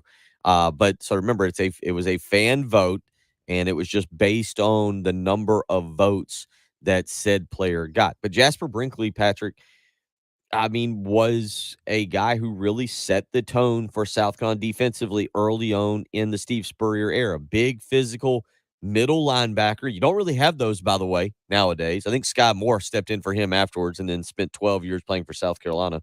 But Jasper Brinkley was your big 6'4", 255-pound middle linebacker that could run and that could hit like a freaking dump truck. Jasper Brinkley, the hit he put on the Mississippi State quarterback, and I don't know if that was one of the clips because I don't remember who the Mississippi State quarterback was that he nearly crushed, or he did crush him, but out in Starkville, I believe, on a Thursday night. Are you looking at 2008? Yeah, I believe that's right. I'm looking at his 2008 highlights. Brinkley? We'll find out. Yeah. Okay, yeah, he just absolutely lowered the boom on some poor, unsuspecting Mississippi State quarterback in a season opener. But with that being said, Patrick, to go back to that, you don't really have a recollection of Jasper Brinkley, and you were surprised at the length of his NFL career and what he did. Yeah, I really knew nothing about him, so I looked him up, and yeah, I mean, he was drafted in the 5th round, 150th pick by the Minnesota Vikings, ended up playing 4 years there, and then playing for Arizona, then back to the Vikings, then I guess practice squad for the Cowboys in 2015 before getting on the Giants roster. So 2009 to 2015, pretty good career. He made himself just under $9 million in the NFL. That's I mean, that's a respectable NFL career, especially at the linebacker position, which I guess you'd say linebacker and running back are the most physical positions. That's not the line because it's a different kind of hitting. Those are the two shortest NFL lifespans. So that's a respectable 6-year career and a nice living. And you can't say much more than that. I mean, 150th pick to make it 6 years and make almost $9 million. That's you're setting your family up for a long time. So good for him. But yeah, I knew very little about him.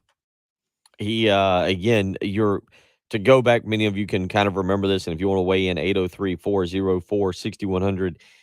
You don't have, and Patrick, you're an NFL draft guy, so you can weigh on this a little bit more than I can.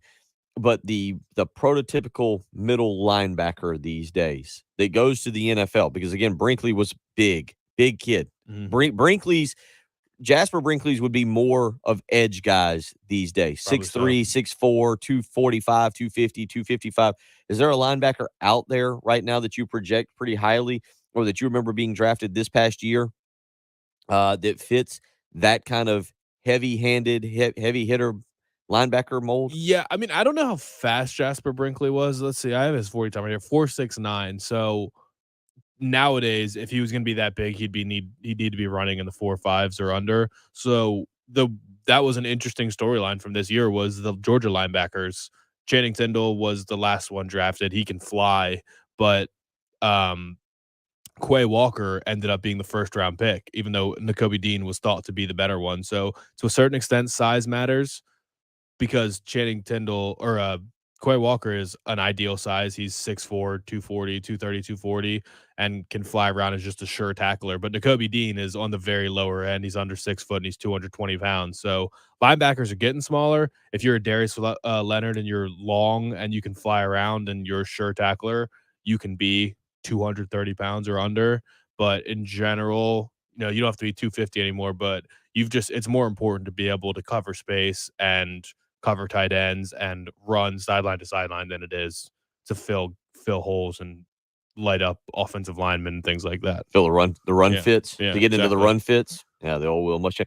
I'm just glancing real quick. South Carolina's linebackers, if you look at them currently, as we talk about size and what linebackers can do, because it is interesting for South Carolina fans, I guess, having gone from Jasper Brinkley, and I was joking for those of you wondering about Sky Moore being next in line. There was Shaq Wilson. Shaq Wilson really was not much different. 5'11". He was more in the 210, 220 range. Well, Sky Moore was hybrid more too. Sky Moore was more 6'10", 6'1",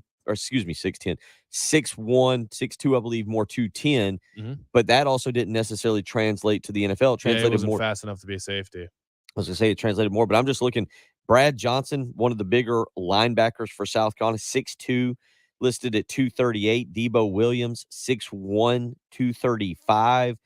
Mo Kaba, 6'2", 235 is a guy that we talk about as that size. Just Sherrod Green, Patrick, who's been around. I think he also came in a year or two after Jasper Brinkley graduated. Sherrod Green, 6'1", 225 himself. So, yeah, you don't see that linebacker there that's 250 pounds anymore. No, and I don't know what your expectation is, but R.J. Roderick has played linebacker at times for South Carolina too, and sub packages and things like that. That's just kind of the way things are going. Moore is put on the defensive line, which is almost why there's a little bit more pressure on the defensive line to handle the run by themselves because the linebackers just aren't built like that anymore. They need to cover space and cover guys in the pass game. 803-404-6100. If you want to weigh in with a Jasper Brinkley memory, you're certainly willing to do that this morning. Joey says, I sure wish we had more like Jasper. Of course, as we're talking, Joey says, of course, with today's up-tempo offenses, I guess smaller and or faster linebackers are required. We'll continue talking about this.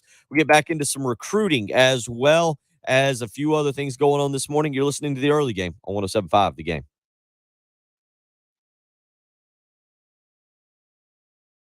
Celebrate Carolina's 30th anniversary in the SEC. It's 107.5 The Game's 30 for 30. The 30 best Gamecocks football players over the last 30 years. Number 30, quarterback Steven Garcia. Gamecocks win. Garcia with a brilliant game. Number 29, running back Mike Davis. That Georgia fella can run. Good gracious. Number 28, defensive back J.C. Horn. Now Nix throws into traffic, and it's intercepted. There's J.C. Horn again making a play. Number 27, wide receiver Brian Edwards. And with that touchdown reception of 23 yards, Brian Edwards has become the all-time leader in receiving yards at South Carolina. Number 26, defensive back Sheldon Brown. Reese swings it out to Bush, and the ball is knocked away, and an incomplete pass, and a crunching hit put on by Sheldon Brown. And Bush takes a while to get up. It's 107.5 The Game's 30 for 30.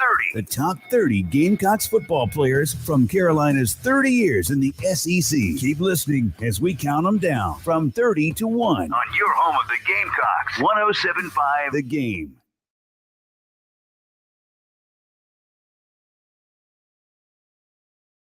Out back, jumping in the pool, having a good time. But if that pool's dirty, you're probably just staring at it. You're not using it at all, and that, quite frankly, is a disappointment. Don't allow that to happen. Call Corley Pool Solutions, 803-445-8109. Weekly cleanings, no contracts, flat rate pricing, including all the chemicals. Let me repeat a couple of those things to you. Weekly cleanings. Well, that means you've got a team coming out there, right? Probably a couple people who work for the boss, and they show up and they do their job, and then they leave and they go to the next assignment.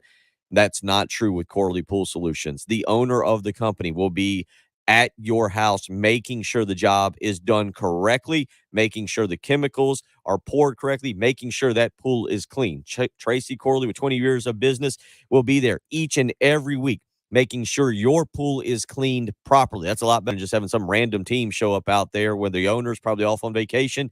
With Corley Pool Solutions, the owner is at your house. No contract. Well, that means they stand by their word. They believe in their service. They believe in what they do. They don't have to tie you down with 6 or 12-month contracts. If you're not satisfied, that's okay. But with Corley Pool Solutions, by offering no contracts, they know you will be satisfied with the work done. And flat rate pricing, including all the chemicals, well, it's actually more affordable to use Corley Pool Solutions and what they do than it is for you to actually go to the pool store itself, try and figure out what chemicals you need, hope that service representative behind the desk can tell you maybe what's wrong with your pool. So again, weekly cleanings with the boss himself, no contracts because they stand by their word, and flat rate pricing, including all of the chemicals. That's why Corley Pool Solutions is the absolute best in the business.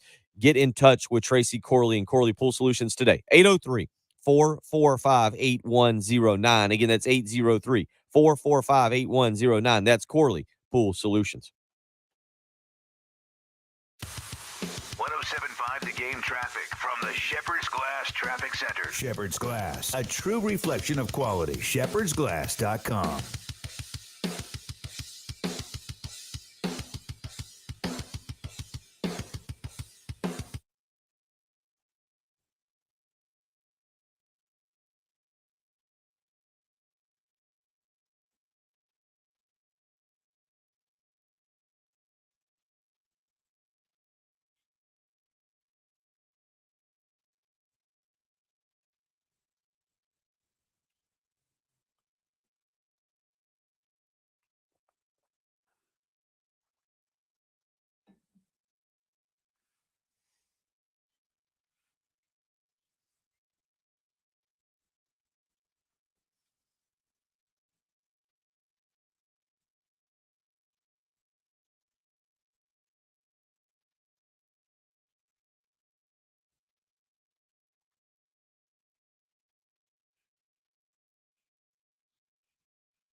Brooks.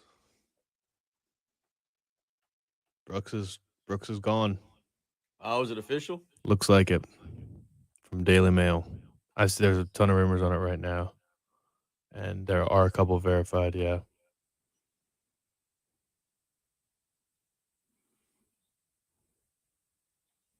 And people think that Morikawa is going to be next. Think that who? Colin Morikawa is going to go too. I'd be shocked. I mean,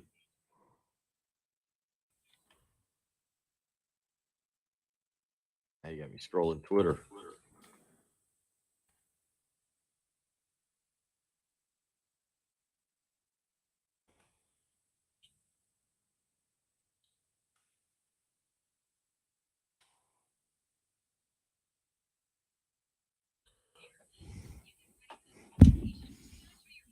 Colin Morikawa took PGA Tour out of his bio.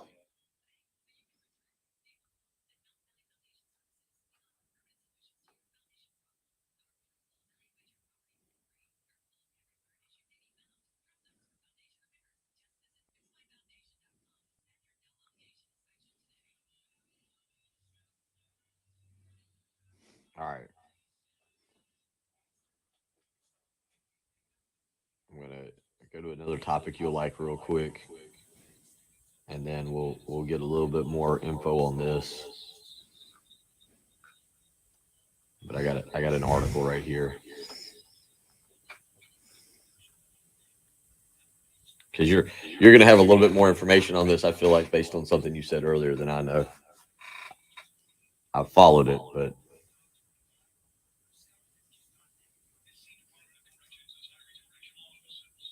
Oh, is it Omaha? Huh? Is it Omaha? Yeah. Yeah, I'm ready for that. Okay. I got the Twitter page pulled up. All right.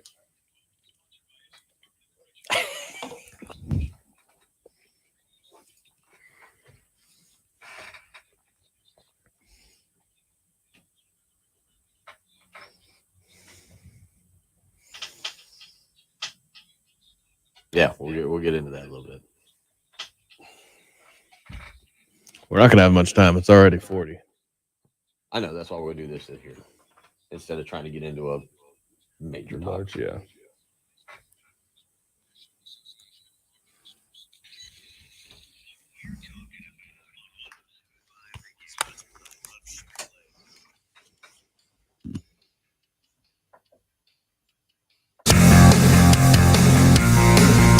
$7:39 on a Tuesday morning. Bill Gunner, Patrick Perrette, Jen Jensen. So, haven't gotten much into the College World Series. There is an article, Patrick, on The Athletic, though, that's out there, and it's basically talking about Greg Sankey walking around, great pride, SEC logoed shirt being worn, kind of already bragging about. I mean, Greg Sankey's taking it to another level, really, with his kind of bragging of late and kind of saying, hey, look, okay, you want to keep a 4-team college football playoff? That's cool. We'll dominate this. Looks like we're going to be dominating the College World Series for 4 of the last 6. for a while. Sure, I'll brag about that. It also appears that the SEC, who yesterday Ole Miss beat Arkansas 13-5, and Auburn beat Stanford and eliminated the Cardinal 6-2. Today, Notre Dame and Texas A&M at 2:00. Auburn, Arkansas at 7:00 tonight. But it appears the SEC, Patrick, is not just dominating in football and at the College World Series. They also have done a good job of dominating at Rocco's Pizza and Cantina, Rocco's Pizza and Cantina. Tell everybody what the SEC, specifically Arkansas and Ole Miss, have been able to do. Yeah, I guess this has been a running thing. I've never noticed it before on social media, but there's Rocco's Jello Shot Challenge. I don't know if it's color schemed or you just say when you order a Jello shot, I'm ordering Arkansas Jello shots. But on Saturday, I saw some retweets and Arkansas was at 194. Texas A&M was number 2 at 140. Ole Miss was number 3 at 98.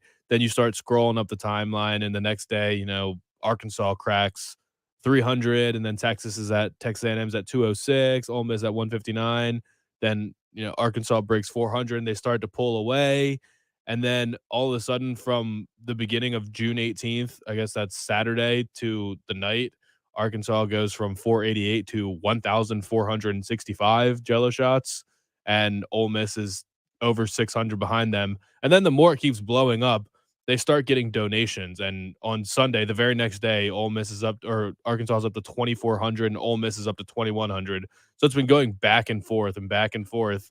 And as of the last couple of days, they're getting big time donors. So Banded Brands, I don't know if anyone's heard of that. It's a hunting company, donated 600 Jello shots, $2,200 worth of Jello shots on behalf of Arkansas to make them break the single World Series record. And it's only Monday of World Series week. And then in response to that, the Real Tree company, the hunting gear company, donates 900 Jello shots on behalf of Ole Miss. So they're going back and forth and back and forth. And as of yesterday, Banded Brands donated another 1,000 Jello shots, $4,500 worth. So they've donated $7,000 worth of Jello shots to help Arkansas win this concert. And as of the last update, 13 hours ago, Arkansas had purchased 4,644 Jello shots. Ole Miss right behind them, 4,579. Third place is 585. So Ole Miss and Arkansas have 4,000 more Jello shots than third place, and they're just going back and forth, and it's becoming a massive thing. It's the NIL collectives, I think, are going to start donating money towards the Jello shot contest at this point because it is blowing up social media. A couple of things. This is on For the Win, FTW, USA Today's one of their sports websites, and it is absolutely ridiculous. Rocco's to date. Okay, this is as of late last night, Jen. Jen, were you a Jello shot girl in college or post college? Are you a Jello shot? Perhaps. Okay. Oh boy, Patrick, Jello shots. I don't like Jello, but I do like Jello shots. Kind of. I'll take them. I can do them, but it's weird. I have to kind of like sift them through my teeth and boil it down to a liquid and then take it like a shot. I hate the texture of Jello, but Jello shots are good. I would never eat a container of Jello, though. There is, let me give you this number, $46,003.50 that Rocco's has made in Jello shots from Arkansas and Mississippi alone.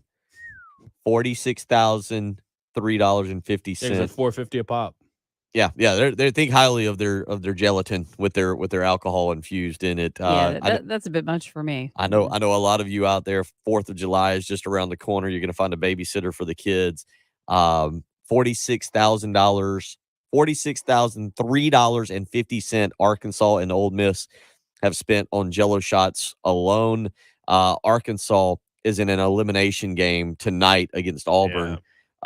I believe Rocco's is pulling hard for Arkansas to keep winning and for the fans to stay out there. Well, that's going to whoever loses, that's going to lose them the series because those fans are going to have to go home. They don't have to go home. Most of the fans may still be at Rocco's. That would actually be pretty funny if Arkansas lost, but the fans just said, you know what, we owe it. We've never won a national championship, but we're not letting Ole Miss beat us on the baseball field and at Rocco. So they just stick around in Omaha. And while Ole Miss fans are at the game, they're just drinking and extending their lead. 803-404-6100. There is some big PGA Tour and Live Golf Tour news breaking here. We will get you that information when we come back. You're listening to the early game on 107.5 The Game.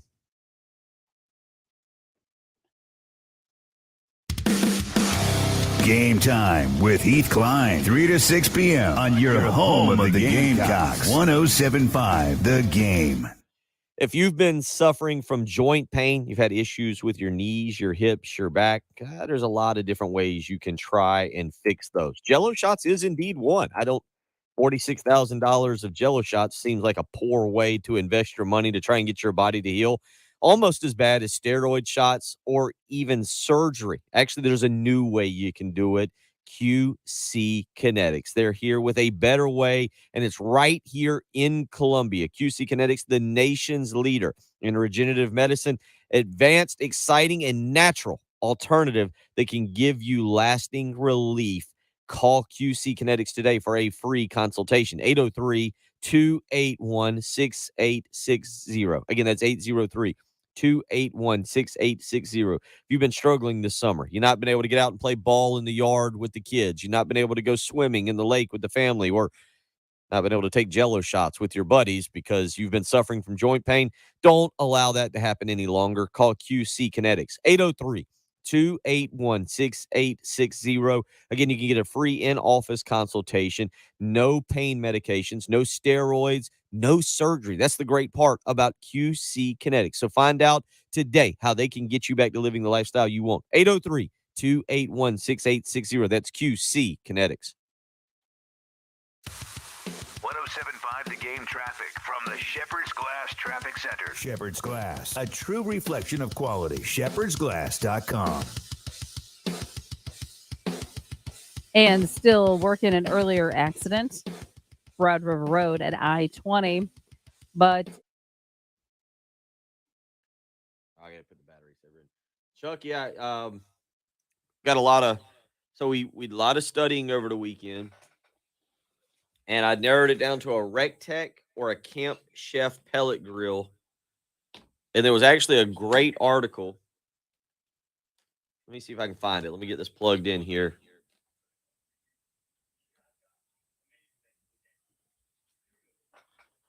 Get this plugged in so I can keep power. Let me see if I can find, what did I do with that article?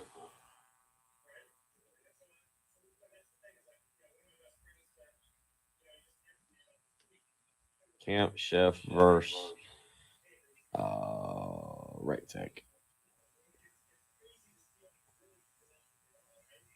Is it this one? Let me see here.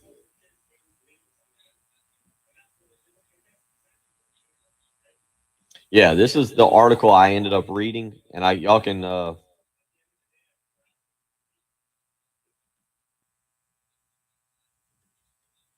I'll post this. Y'all can copy and paste it. So this is the article that I read over the weekend, and when I finally narrowed it down to Rectech versus Camp Chef.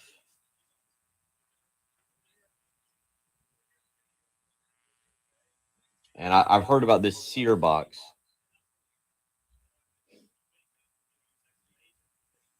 Oh, now you're listening. That's Morikawa from last week.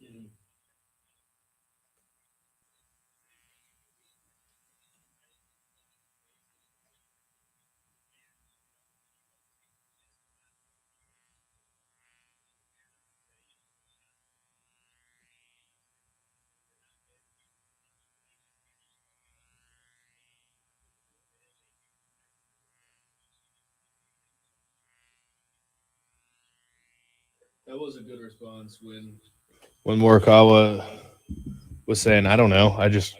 I know what you guys know. And then says he doesn't know anything. And they're like, well, you read the papers, right? And he was like, yeah, well, you write the papers. Yeah, no, I told you that last week, didn't I?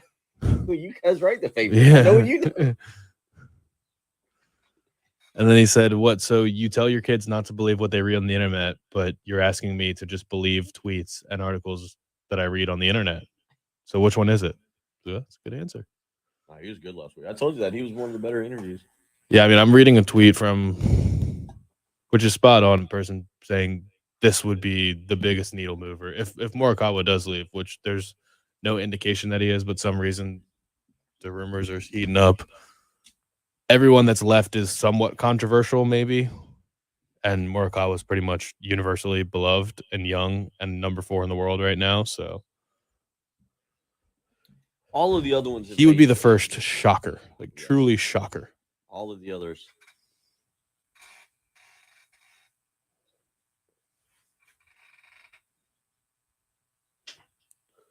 You see Clay lay this girl out? Huh? Clay tripped on a grating on the street and laid out a girl on. Oh God. Draymond was being a loser yesterday.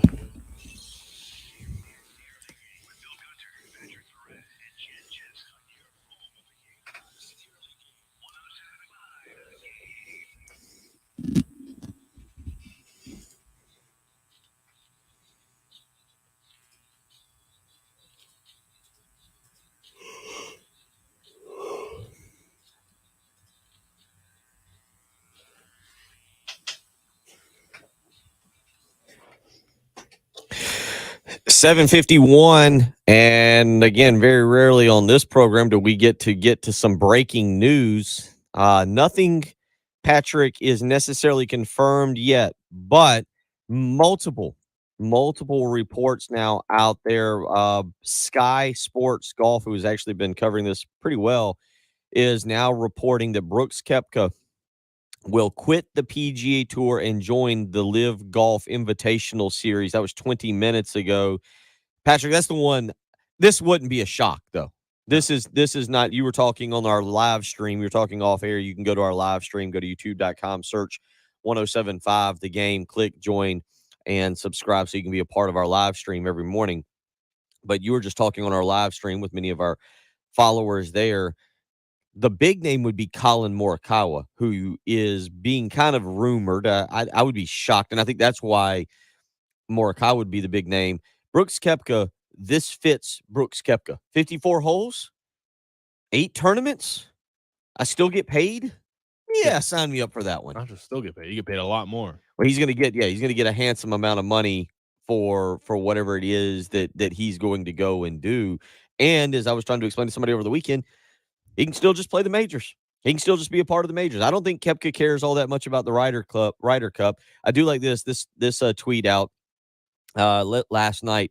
If Koepka came out and said he's joining Live purely for the money and the chance to continue putting Bryson DeChambeau into a locker whenever possible, I'd probably give him a pass. Wouldn't everybody? Because that truly is. If you were advising Brooks Koepka right now, and you already know what his reputation is, and you know that half the people love him for it and half the people hate him for it, if that's what he said, he's like, yeah, I'm going to play with my brother, I'm going to make a lot of money, and I'm going to get to continue dominating Bryson. People are like, thank you. Thank you. Okay. That's what we've been waiting for everyone to say. Plus, you added the Bryson aspect. So, no, no one is surprised by this. This is Brooks's dream.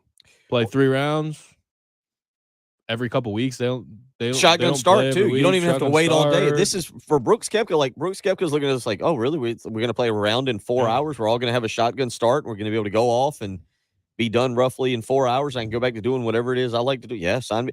I was a little surprised. I honestly, when we saw the Phil news, okay, the Dustin Johnson news was surprising. I thought Koepka was going to be the next guy to go. So when it was DeChambeau and Reed, I went, oh, they kind of beat him to the punch. But I think Koepka played it well. He knew, hey, let me just get through the U.S. Open. Tell you guys, I'm tired of you guys talking about this. It really puts a black cloud over the U.S. Open. But behind the scenes, he's working the deal out and probably already had it worked. And I would guess he's worth, if Dustin Johnson got $125 million, I'm guessing Koepka's in that ballpark and maybe a few million more. Probably. I mean, he's more popular. Dustin's popular, I guess, in the golf community, but not because of anything he does. It's because he's good at golf and because he's married to Paulina Gretzky. No one is a huge fan of Dustin because he's so charming and personable. That just doesn't exist. Maybe he's a nice guy. I'm sure he is, but he doesn't put himself out there like that. So he doesn't generate, in terms of, I guess, the PIP stuff, like he doesn't do anything on social media or in interviews to make headlines. So I would probably agree with that he's worth about the same. I think there are going to be other announcements because Liv is doing them. They're doing a set of announcements this week, and it seems like they plan on announcing a handful of guys. Abraham Answer already committed, and so again, we'll get into this more with Kyle. Excuse me, with Kyle Thompson coming up in about 35 minutes. There were guys that went and played in that Live Golf Tour that were amateurs. I'm guessing that was a one-off deal for them. Because remember, the Live Golf Tour only has 48 spots.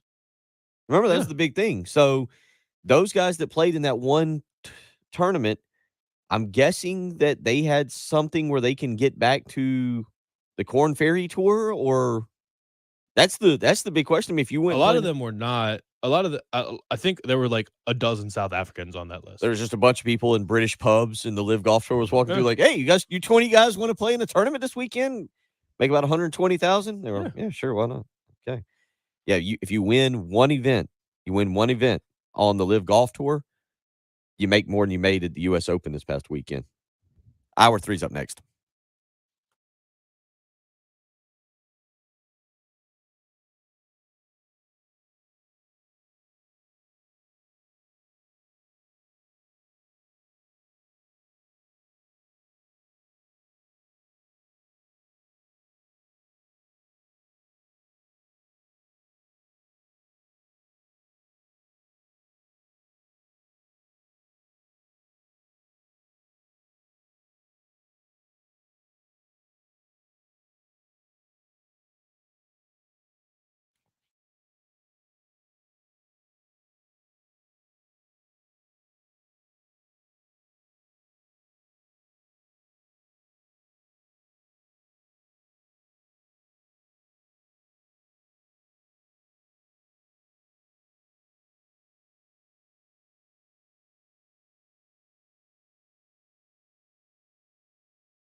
tomorrow morning to Wednesday edition of the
Jen as a moron and an idiot. Yeah, standard. Vocabulary straight out of the Jen Jensen playbook right there when not happy with how something ends. On your home of the Gamecocks, 107.5 The Game.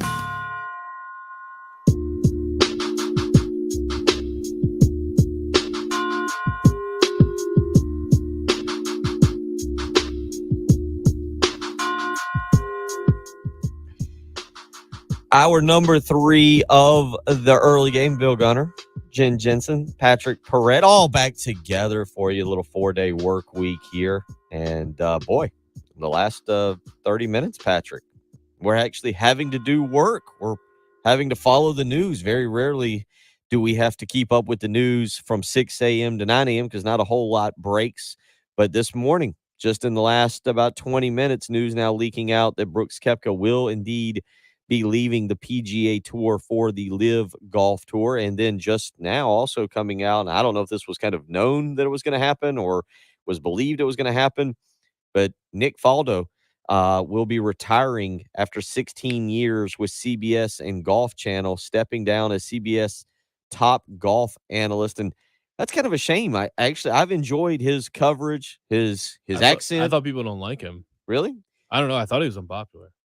He actually might be wildly popular now because he was the one who always beat down Greg Norman in tournaments and took majors from, of course, the famous, I think it was 94, 96. All of a sudden I'm blanking on what year it was, but the Masters in which Norman blew about a 7-shot lead and it was Faldo who called him and topped him.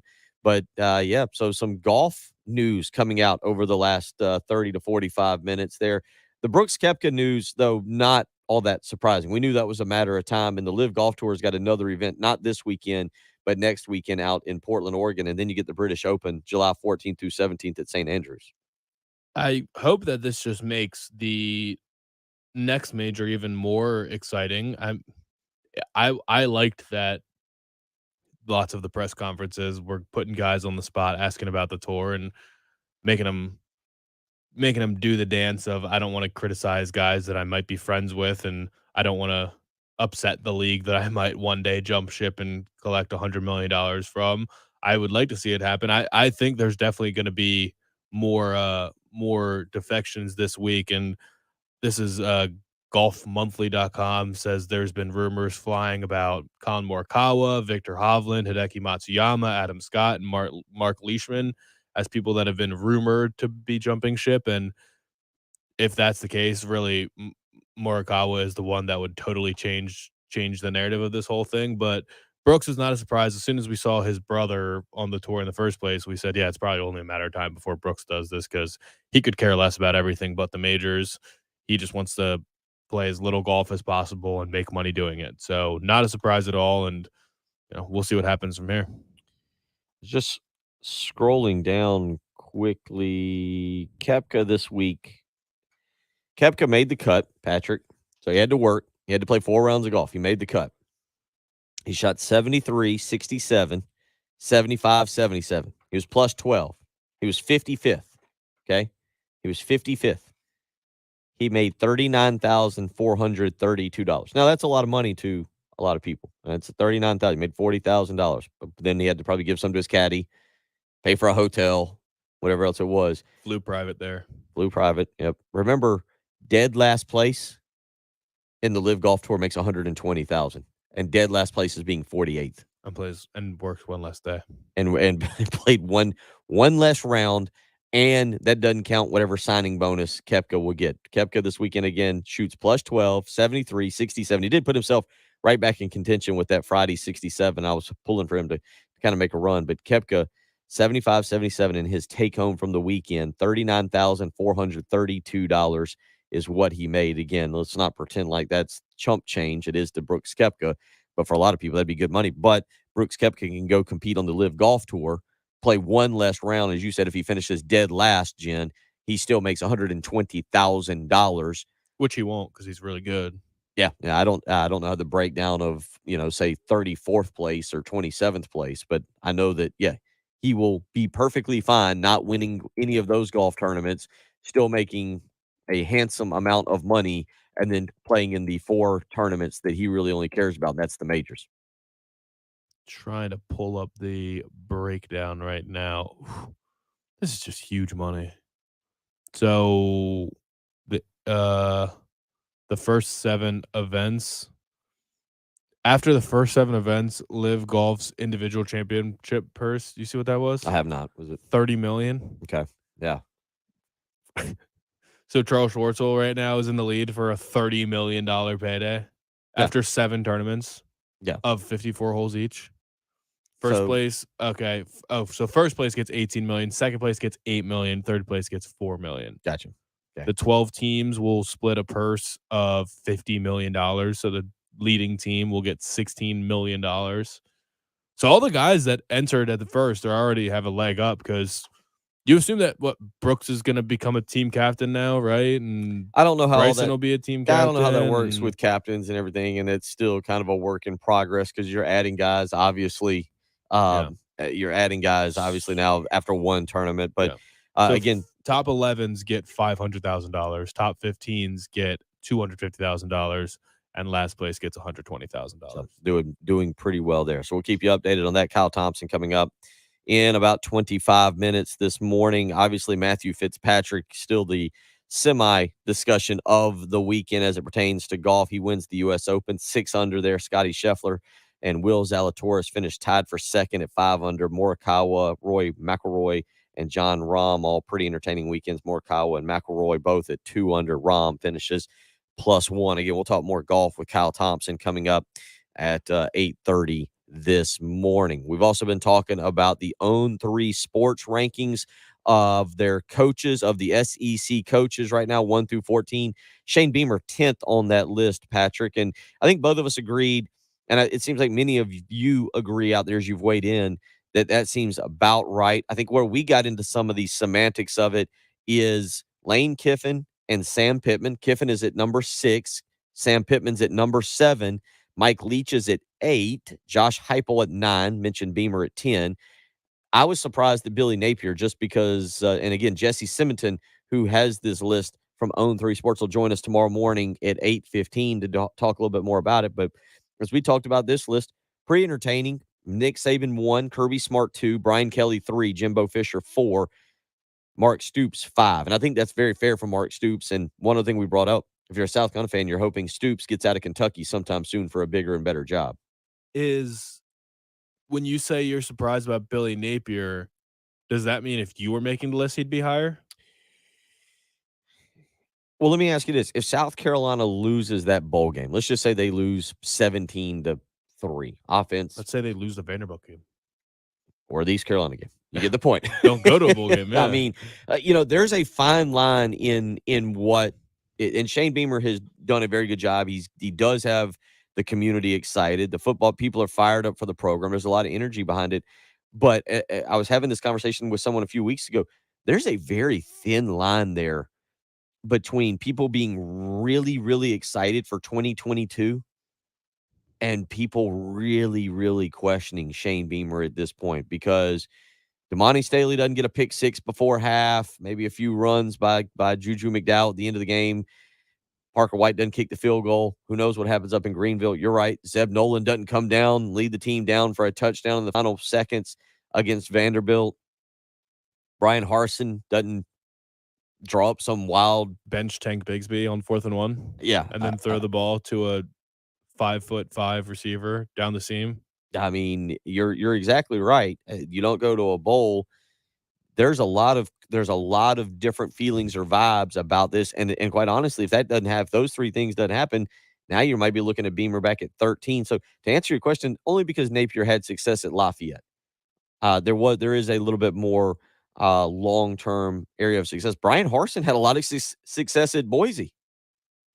I mean, he had a lot of success out there, and he has one bad season, and we're like, oh, that's it. Move that bum all the way down to 12. I feel like it's hard to make the case of people moving down. It's hard to poke holes in too many of these resumes. Like, I would move. Mike Leach is the person for me that is too high. I don't know who else I would move down. I mean, Lane's doing a great job so far at Ole Miss. I wouldn't move him past 7. I think Josh Heupel probably deserves to be higher after what Tennessee did last year. It was really impressive. But yeah, outside of that, I mean, I don't know what huge changes I would make in the list. Like, maybe Shane deserved to be a spot higher, but I get it. I get why they did that. I'm not upset or feeling snubbed by him being at 10. No. And I don't think I didn't read the blurb underneath of that. I assume there's a little breakdown of each one. It's just straight up list. Straight up list, yeah. Okay. Let me ask you this. If you're Mississippi State and you see everything happening in the West and you see Lane Kiffin and the excitement he's getting at Mississippi, you see the recruiting class of Jimbo Fisher at Texas A&M, you know Nick Saban, you know Brian Kelly's a good coach. Sam Pittman seems to have Arkansas turning in the right direction. How long do you think they stick with the Mike Leach experiment? Because some people say, oh, well, he's a great coach. He does this. And Leach's record, he's won at Texas Tech. He's won at Washington State. But through 2 years, 4-7 and 7-6. And it just feels like that's going to be what that program is. Beat up on 3 non-conference teams, play whomever you got to play, and maybe win a game or 2 in the conference and get to 5 and then hope to win 6 and go play in a bowl game. But it doesn't feel like Mississippi State's ceiling with Mike Leach is much higher than 6-6, at least not given what the rest of that division is. No, but maybe a game or 2 above would be probably enough for him to continue keeping his job. I just don't know what the long-term solution is, or he left because he wanted to run his offense, his air raid offense with more skilled players. Okay, well, I mean, you just lost a first-round draft pick. I don't know who the quarterback. Do you know who the quarterback is for Mississippi State this year? Is it not Will Rogers? Is he not back? He was fine, but is he just getting his job back? Because there were quarterbacks that were better than him that are now in battles.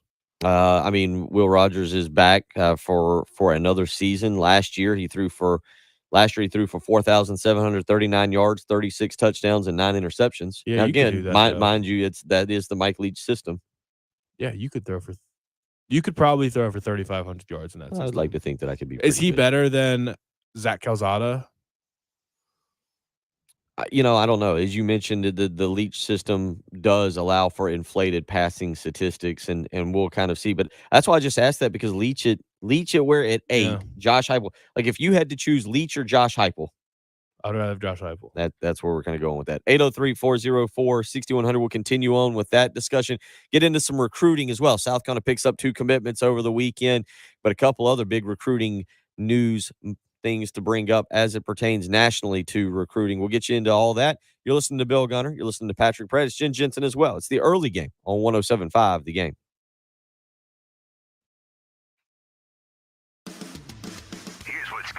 On the next halftime show. Hey guys, Jay and Terry coming up on the Thursday halftime show. We'll continue our Gamecock countdown. We are at number 22, Terry Ford, which comes after 23. So I've gotten that part of the equation done. And I hope that I'm talking about the Braves having won 14 straight. And we can tell you how Baker Mayfield can actually get out of Cleveland. Yeah, he could just hitch a ride. Yeah, something different. He could do that. I wonder if anybody would give him a ride. Oh, out of Cleveland. A lot of people would volunteer to Out get of Baker a Cleveland, ride out of yes. Cleveland. Where are you yes. going, kid? Right down 77. Yeah, Let's we'll go, drive. son. We'll get you there. The Halftime Show with Jay, Terry, and Tommy. Noon to 3 on your home of the Gamecocks. 107.5 The Game. All I wanted for Father's Day was a great night of sleep, because I get those each and every night, but then being able to sleep in a little bit more on Monday morning or Sunday morning, it's fantastic. The kids woke up and fixed breakfast at 7:30. The kids got up on Father's Day. It's not Christmas morning. They got up on Father's Day at like 7:15 and fixed breakfast. So yesterday morning, Sleep Number provided me a great Father's Day afterwards, or whatever you want to label it, because with a Sleep Number bed, you get a fantastic night of sleep. You're not really ready to wake up for breakfast in bed on Father's Day morning. You want to sleep longer. I put that Sleep Number setting on 45, and I got that fantastic night of sleep. It just came on Sunday night, not Saturday night. You can do the exact same thing. Every night can be Father's Day, except for when the kids wake you up at 7:30 in the morning to fix you breakfast. You can get a great night of sleep. Why choose proven quality sleep from Sleep Number? Because every great day starts the night before. Trust me on that one. And right now, don't miss Sleep Number's lowest prices of the season with the Queen 360 C2 smart bed, now only $899. That's a savings of $200. 2 stores to choose from, one in Irmo on Harbison Boulevard across from Buffalo Wild Wings, the other in Columbia, 2 Notch Road across from Sand Hills Mall. You can visit them on the web, sleepnumber.com. Don't miss this great opportunity. Lowest prices of the season with the Queen 360 C2 smart bed, now only $899. So visit one of those 2 Sleep Number stores or visit them on the web, sleepnumber.com. Get yourself a great night of sleep. Make the switch to Sleep Number today and find out what a great night of sleep is truly like. 107.5 The Game traffic from the Shepherd's Glass Traffic Center. Shepherd's Glass, a true reflection of quality. shepherdsglass.com. And we are still working that earlier accident, and that is Atlas Road between Shop Road and Atlas Way. And the roadway currently blocked because of that accident with injuries. So be careful in that area. Again, that's Atlas Road between Shop and Atlas Way. The roadway currently blocked. Also, I-26 at both in east and westbound at Airport Boulevard. There are people on the roadway, so kind of both directions. You need to be cautious. Again, that's I-26 east and westbound around Airport Boulevard. That forecast of ours is going to be warming up for sure. Looking for a high today of 93. And tomorrow we could see a high of 100. I'm sorry, a high today, 97. And then tomorrow a high of 103. 72 right now at 107.5 The Game. This is Boomer Science with the CBS Sports Minute, sponsored by AutoZone. Get in the zone, AutoZone. This one in particular hurts pretty hard, said Will Zalatoris, following Sunday's U.S. Open tied for second finish. He added, I'm 3 shots away from practically being a 3-time major champion. A bounce here or there. Golf can be frustrating, but this will eventually find a way. Mark my words. I'm Boomer Esiason.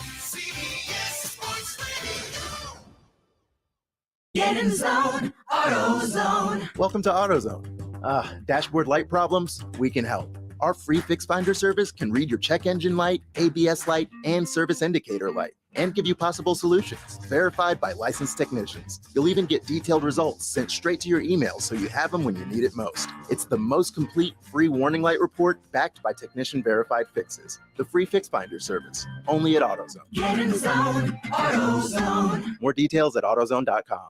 At Wendy's, we make breakfast better, like with our Breakfast Baconator. Better from top to bottom bun. Savory sausage patty? Better. Crispy oven-baked bacon? Better. Fresh cracked egg?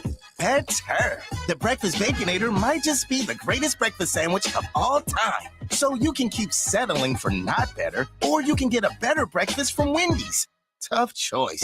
Choose wisely. Choose Wendy's Better Breakfast. Participating U.S. Wendy's during breakfast hours. Sponsored by Discover. If you're a valued customer, you deserve a simple gesture of appreciation from your credit card company. And that's why Discover matches all of the cash back you've earned at the end of your first year. Discover. Exceptionally common sense. Learn more at discover.com/match. Limitations apply. Uneven sidewalks, pool decks, or patios? Canty can repair them for just a fraction of the cost of replacement. Call Canty Foundation Specialists today for your free estimate. Canty can fix it. Uneven concrete can be a dangerous tripping hazard leading to injury. Call the experts at Canty to permanently repair your sinking or cracked concrete. Call 753-1495 or visit CantyCanFixIt.com. Canty can fix it. Hi, everybody. This is Woody Wyndham here to talk about Pioneer Tree Service. Pioneer Tree Service has more than 4 decades of helping homeowners maintain and manage trees on their property.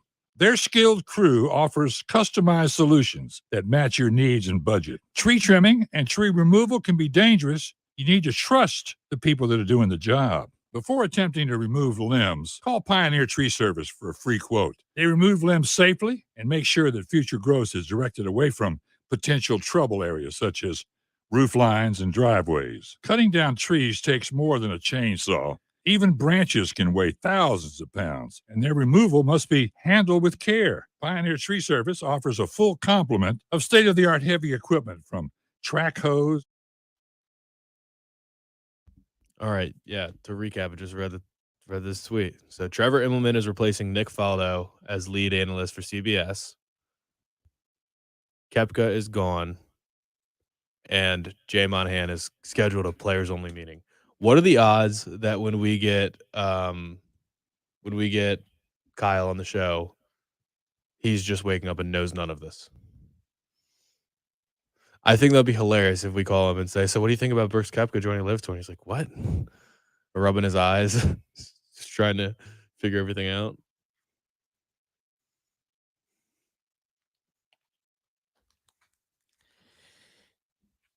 $8:20 on a Tuesday morning. Bill Gunner, Patrick Perrette, Jen Jensen. We'll talk a little recruiting here in just a second. But Patrick, news continuing to evolve kind of at a rapid pace. Who knows where we'll stand in 10 minutes when Kyle Thompson joins us, former PGA Tour professional.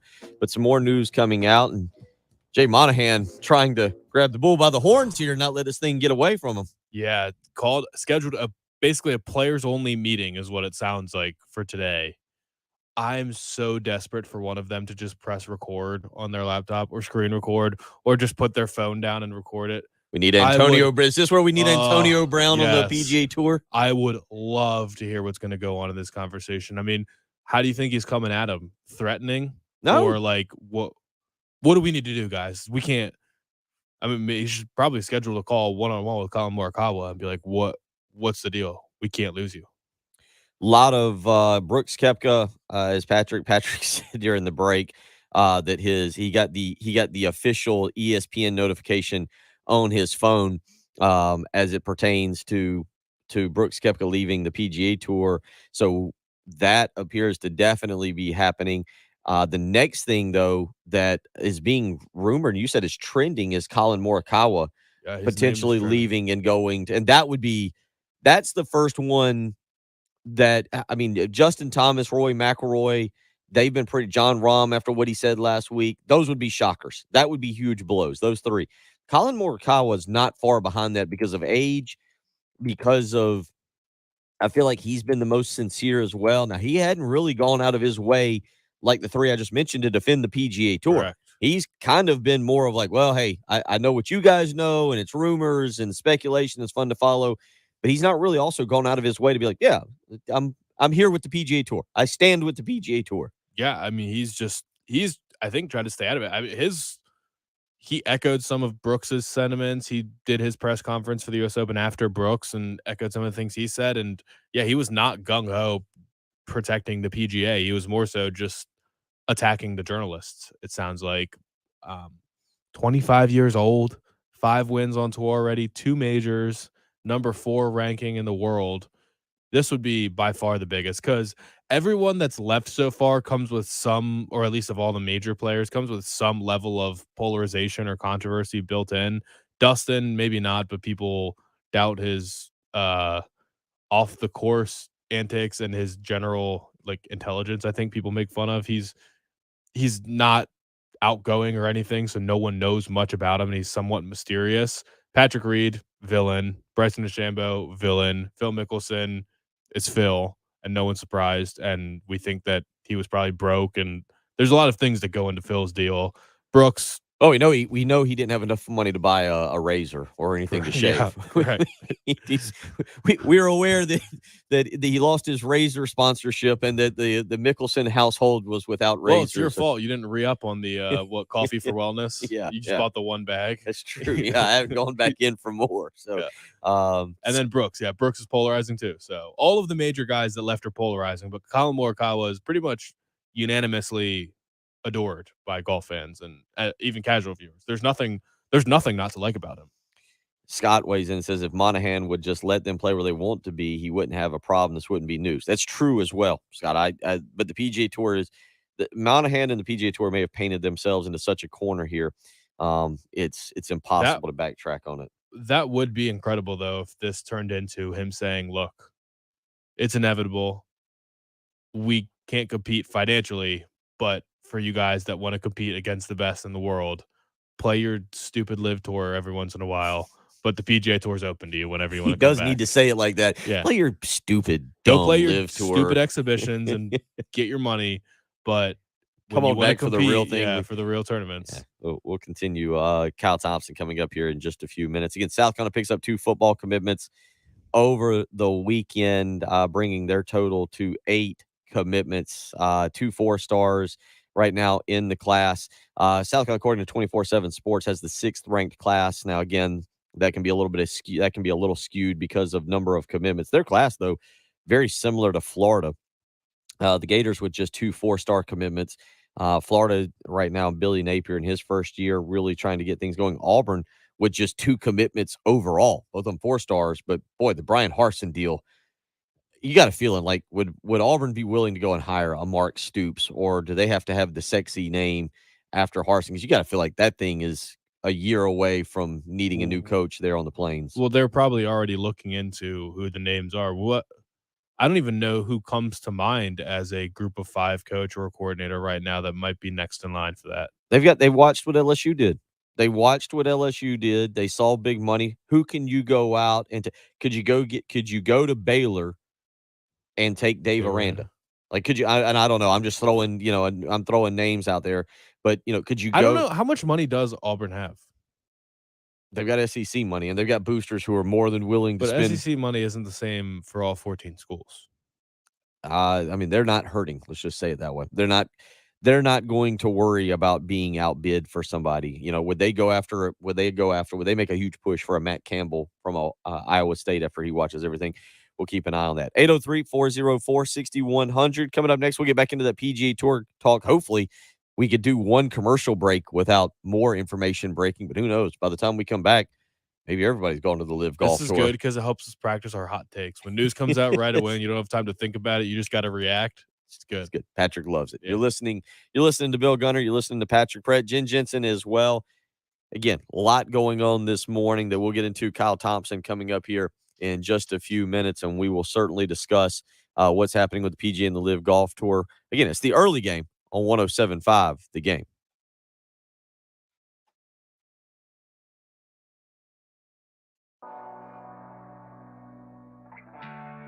To celebrate Carolina's 30th anniversary in the SEC, it's 107.5 The Game's 30 for 30.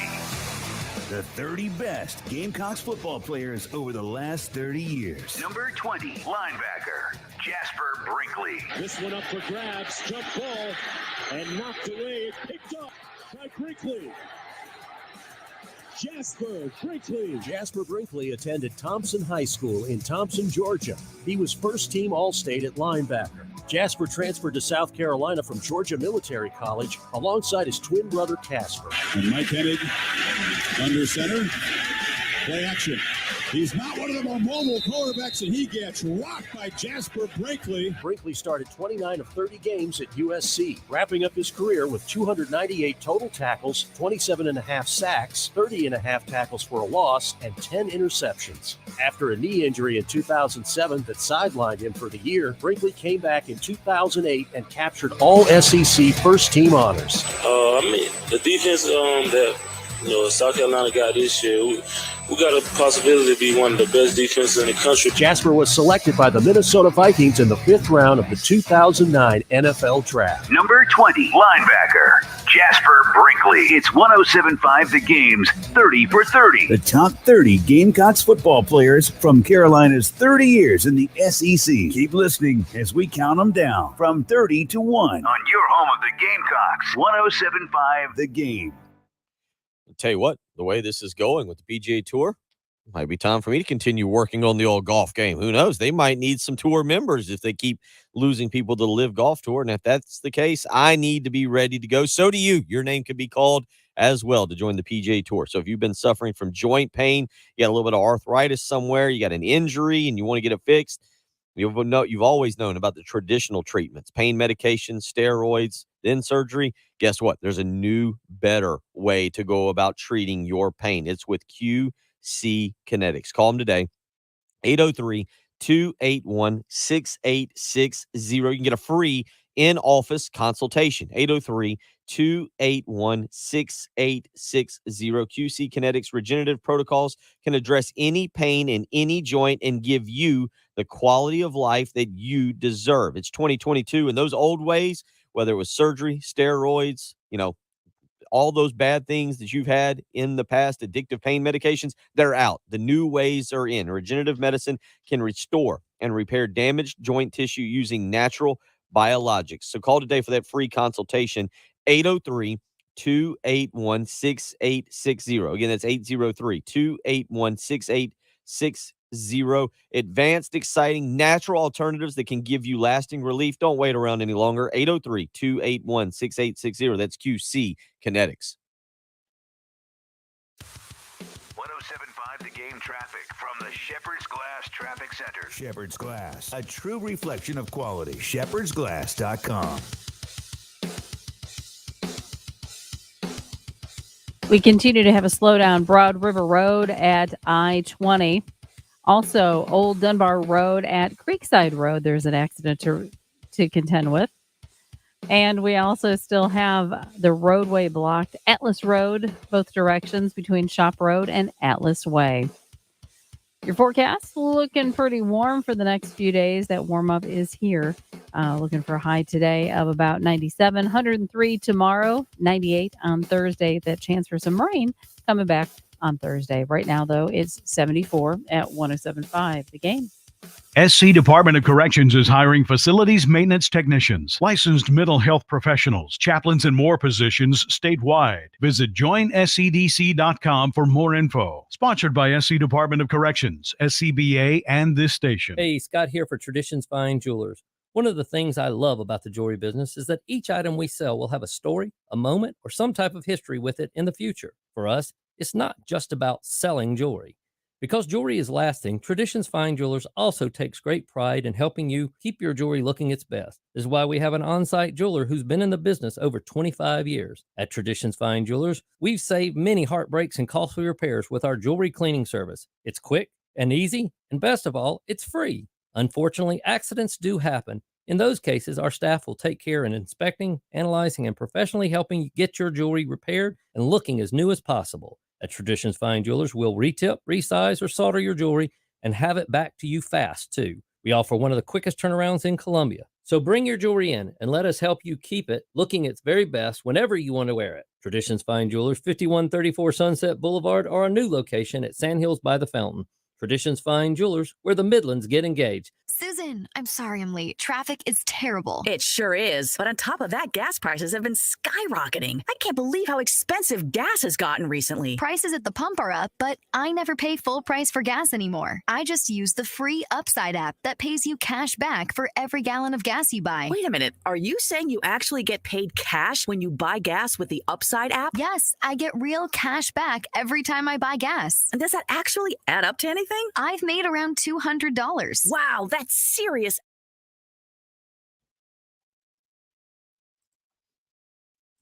This is what I'm pulling for. Just completely unprepared. And we're going to slap him in the face with breaking news, and he's going to have to react to it on the spot.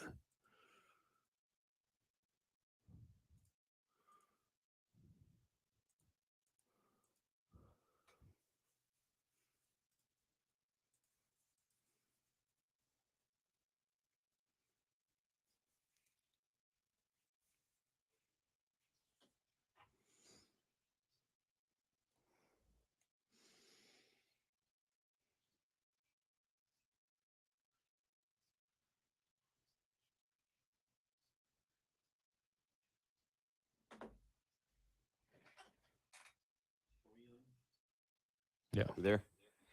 I was sitting here thinking, yeah, I got into Stranger Things, all 7 episodes. They're a little bit longer, too, than they have been in the past. But I would recommend it because, again, there are some things you have to know from the past. But it is kind of a pretty good little standalone program, actually.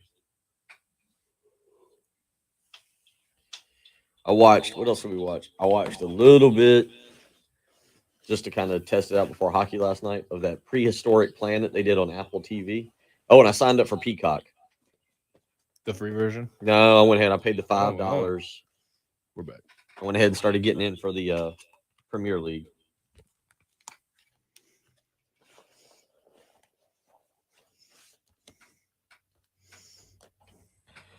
$8:34 on what is turning into an interesting Tuesday morning.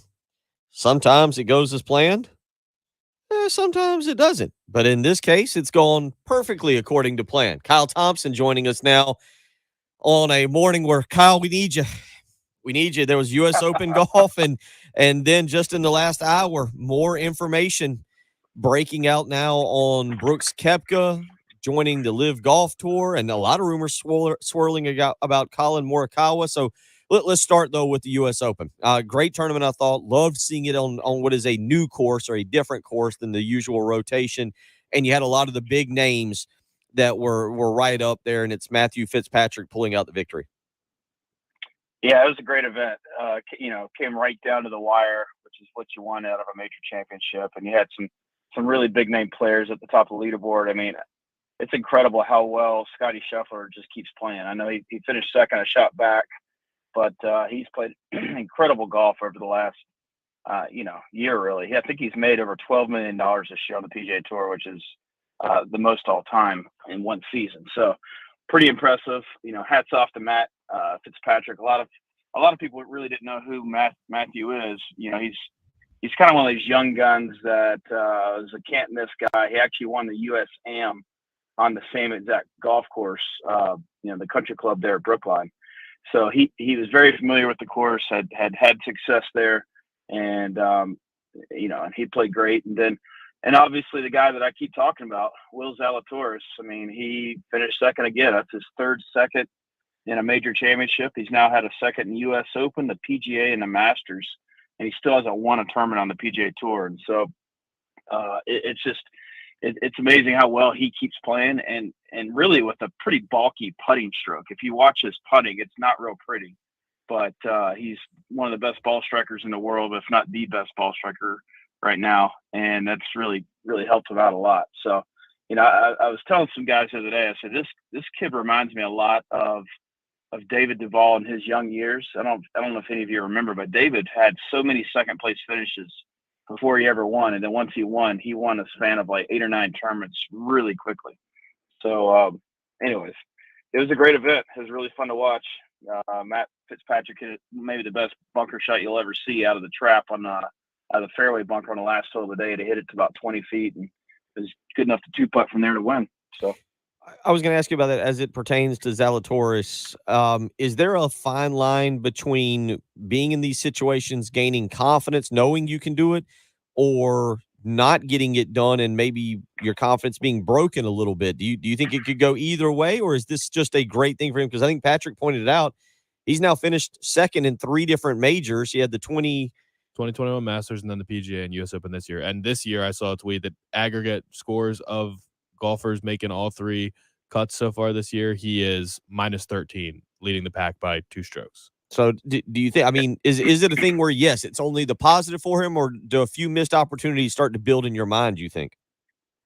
I think it's only the positive, honestly. I think the more you're in that situation, eventually the law of averages, something's going to fall your way. A guy's going to make a mistake at the end, or somebody else will make a mistake, or he'll hit the shot at the right time and win. So I think it's only a positive. I mean, I think he's only 23 or 4 years old, so it's really impressive how good and talented he is at such a young age. So I hope he doesn't take it the wrong way, but I really think it's a positive that way.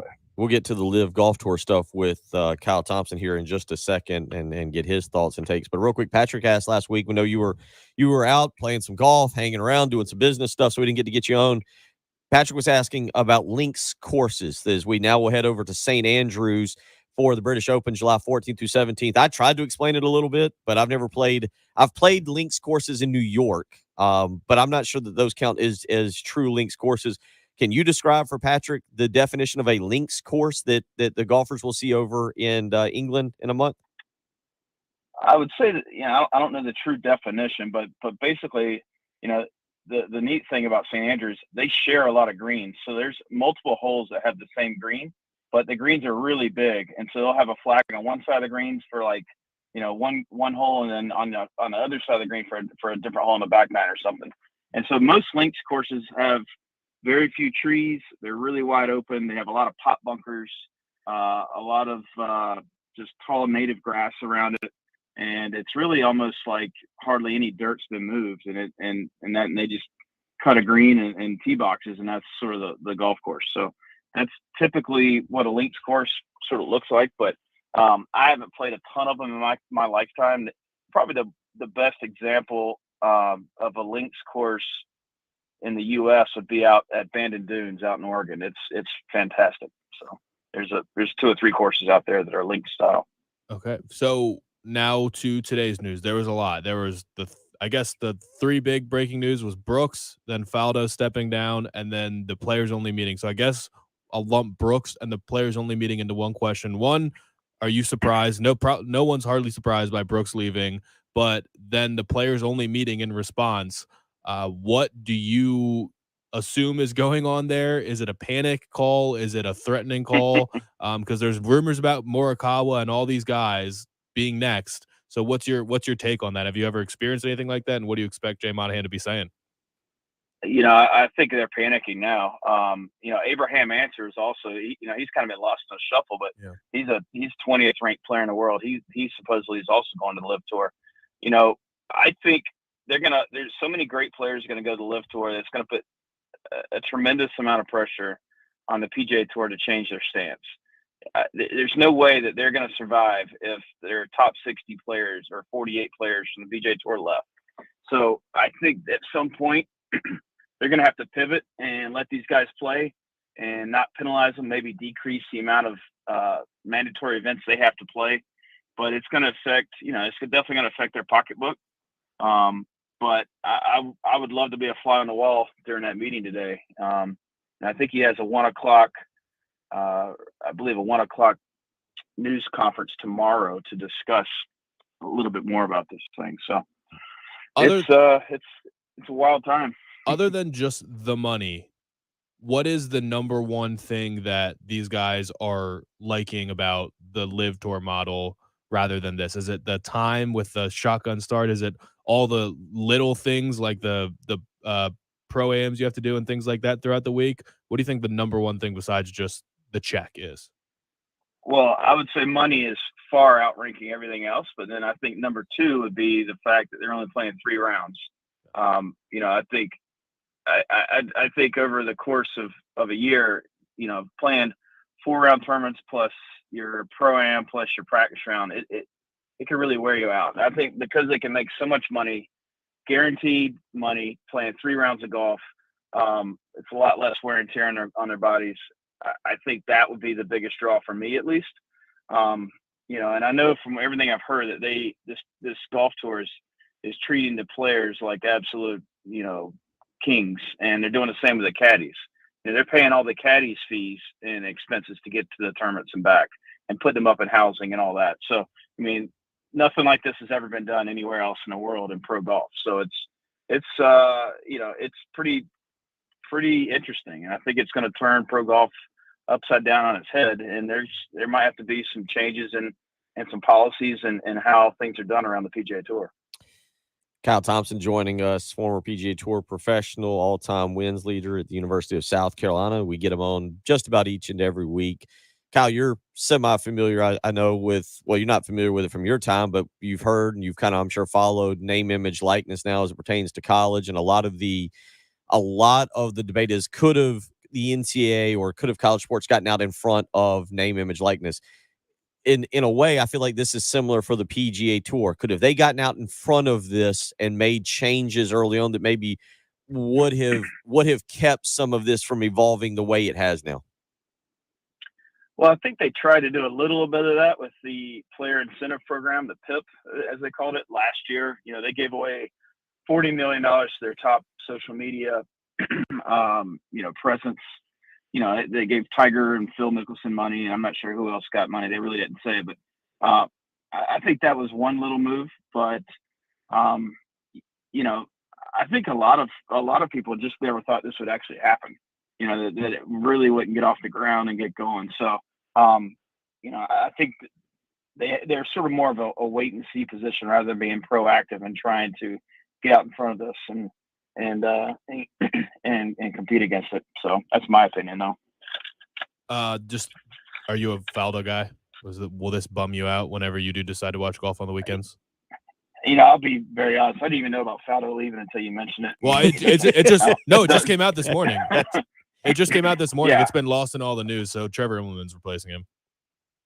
Trevor's great. You know, I think Faldo's fine, but I grew up with Trevor, South African guy, and he'll do fine. So. He's Kyle Thompson. Before we get you out of here, let's look ahead real quick. British Open next month, July 14th through 17th in Scotland. St. Andrews goes back to the old course. Real quick, Zalatoris, let's go back to him for a second. His game, what you just kind of compared him to with David Duval, does it fit well over there in St. Andrews at that kind of course for him to pick up his first major? Well, the biggest defense that St. Andrews has is the wind. If the wind's really blowing and it's cold, you've got to be able to really shape your ball. You need to be able to flight it low, high, control your ball. And right now he's doing it as well as anybody, you know? I think, look, it's always the same guys that are going to be in the mix. It's Zalatoris. It's going to be Scotty Scheffler. I mean, he's playing incredibly well. Colin Morikawa I'd put up there. And then Rory McIlroy, he's finally really turned the corner and he's been playing great. So I wouldn't be surprised to see any of those guys play really well or win the tournament. And one more before we let you go here. Teddy weighs in, says, love all of Kyle's insights on the Open and the Live Golf Tour, but can we find out how he did in his member guest tournament? How'd you do?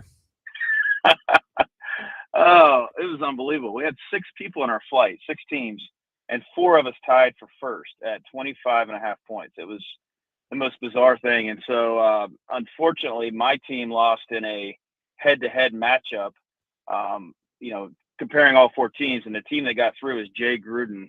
You know, he used to coach, old coach for Washington. So yeah, plays at Jay Creighton and his Farms. partner. You ever play Creighton Farms? Yeah. Yep, that's where we played. So it was a good time. We tied Jay in his match. He's the biggest sandbagger ever. I think I had to give him 7 shots on 9 holes, and I made 4 or 5 birdies just to finish tie with their team. So it was a battle. Jay's cool though. So sounds like you were back on the Yeah. tour. A lot of pressure on you this weekend to carry the team. Then. Yeah. Well, Jay's a really fun guy to play with, and when I met him last year, it's right after his brother. You know, all the stuff went through with his brother John, and I said, "Hey, Jay, nice to meet you. Your last name sounds really familiar. Do you have a brother?" And he said, "I used to, but he got canceled." It's like, man. Anyways, Was Carson Wentz there? Jay's Carson a Wentz beauty. just joined Creighton Farms. Yeah, he was. I didn't see him, but I heard he plays golf every single day when he's not on the field. So I heard he's bad around the he's greens, but actually- he smokes the golf ball. yeah, and he's actually buying Jay's house. It's on the course. Oh, there you go. Interesting. A lot of insight, not just on the U.S. Open and the Live Golf Tour, but on the happenings of current Washington Commander quarterback Carson Wentz, former coach Jay Gruden. That neighborhood is so sick. Kyle, we appreciate you taking time out this morning. Look forward to catching up with you here next week. Thanks, guys. Take Good seeing care. you all. Kyle to Thompson, you. as he does each and every week, joining us for our discussion on the PGA Tour. And again, a lot happening this morning. We'll come back. We will wrap up the program. It's Bill Gunner, Patrick Pratt, and Jen Jensen. It's the early game on 107.5 The Game. Celebrate Carolina's 30th anniversary in the SEC. It's 107.5 The Game's 30 for 30. the 30 best Gamecocks football players over the last 30 years. Number 30, quarterbacks. Steven Garcia. Gamecocks win.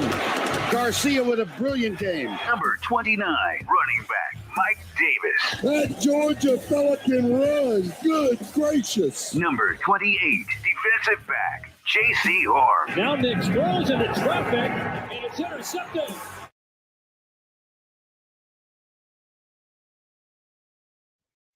For the most expensive clubs around here, what's the annual fees? It's not so much the fees aren't really what get you. It's the initiation. Yeah. And I'm trying to think. Like I think a couple of the initiations are up over $1,000. A lot of people are joining like Ponderosa, which is out kind of in the middle. It's like $80.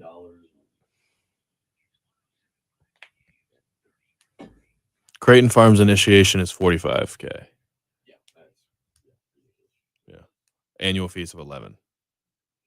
Annual yearly annual. Yeah. 11,000. That's not bad then because that's less than 1,000. I mean, that's less than 1,000 a month, but that's roughly Just for the golf. Oh, never mind. Yeah. Initiation is 50 to 75. Dues are 10 to 15 annually. Yeah, I mean, now again, it sounds like you're talking about an elite level golf course. So Yeah, it is. It's baller. The houses there are nuts. That's where RG3 lives too.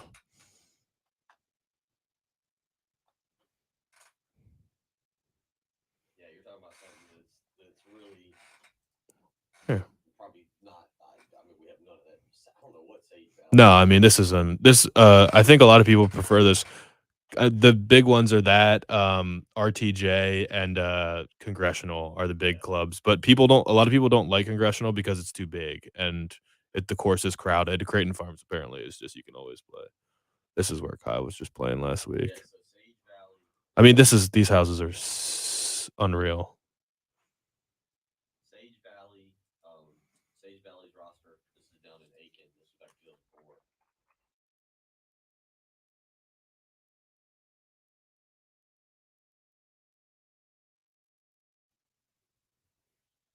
This was RG3's house in Creighton Farms. This is the house Carson Wentz just bought. So yeah, so Sage Valley, which is probably one of the top 3 courses in this state, the initiation is $120,000. Annual dues are $5,500. It's ridiculous.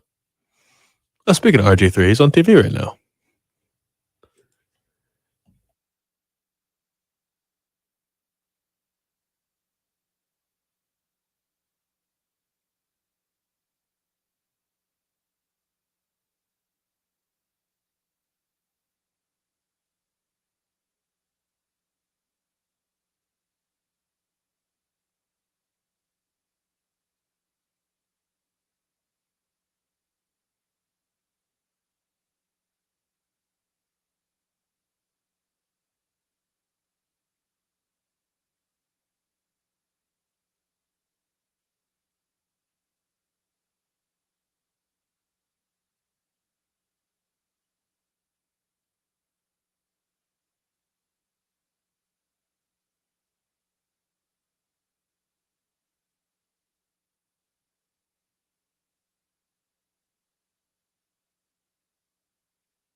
803-404-6100 if you want to get in. Final few minutes here of the program. Been a busy morning there. Thank you to Kyle Thompson for joining us. And that was yesterday. I booked him for 8:30 a.m. this morning, not knowing that all that news would break. But Brooks Koepka joining the Live Golf Tour.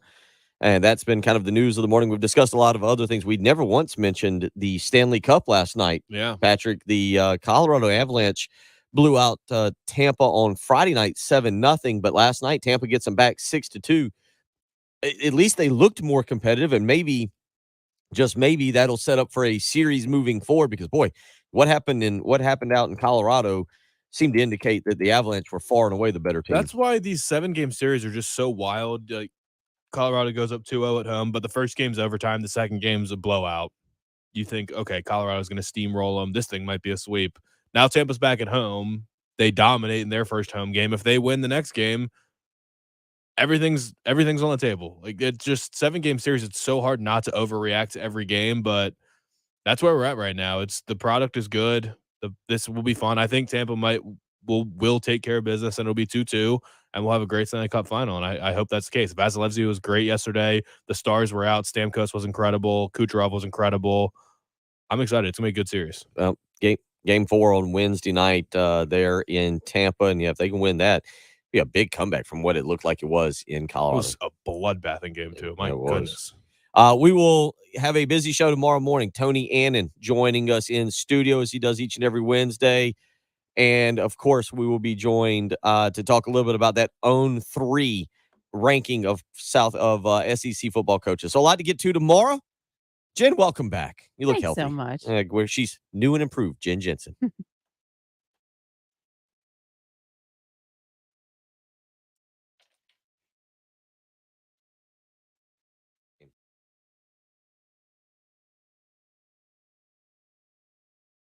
All right, live streamers. Y'all have a great day. All right, we will see you tomorrow. It's already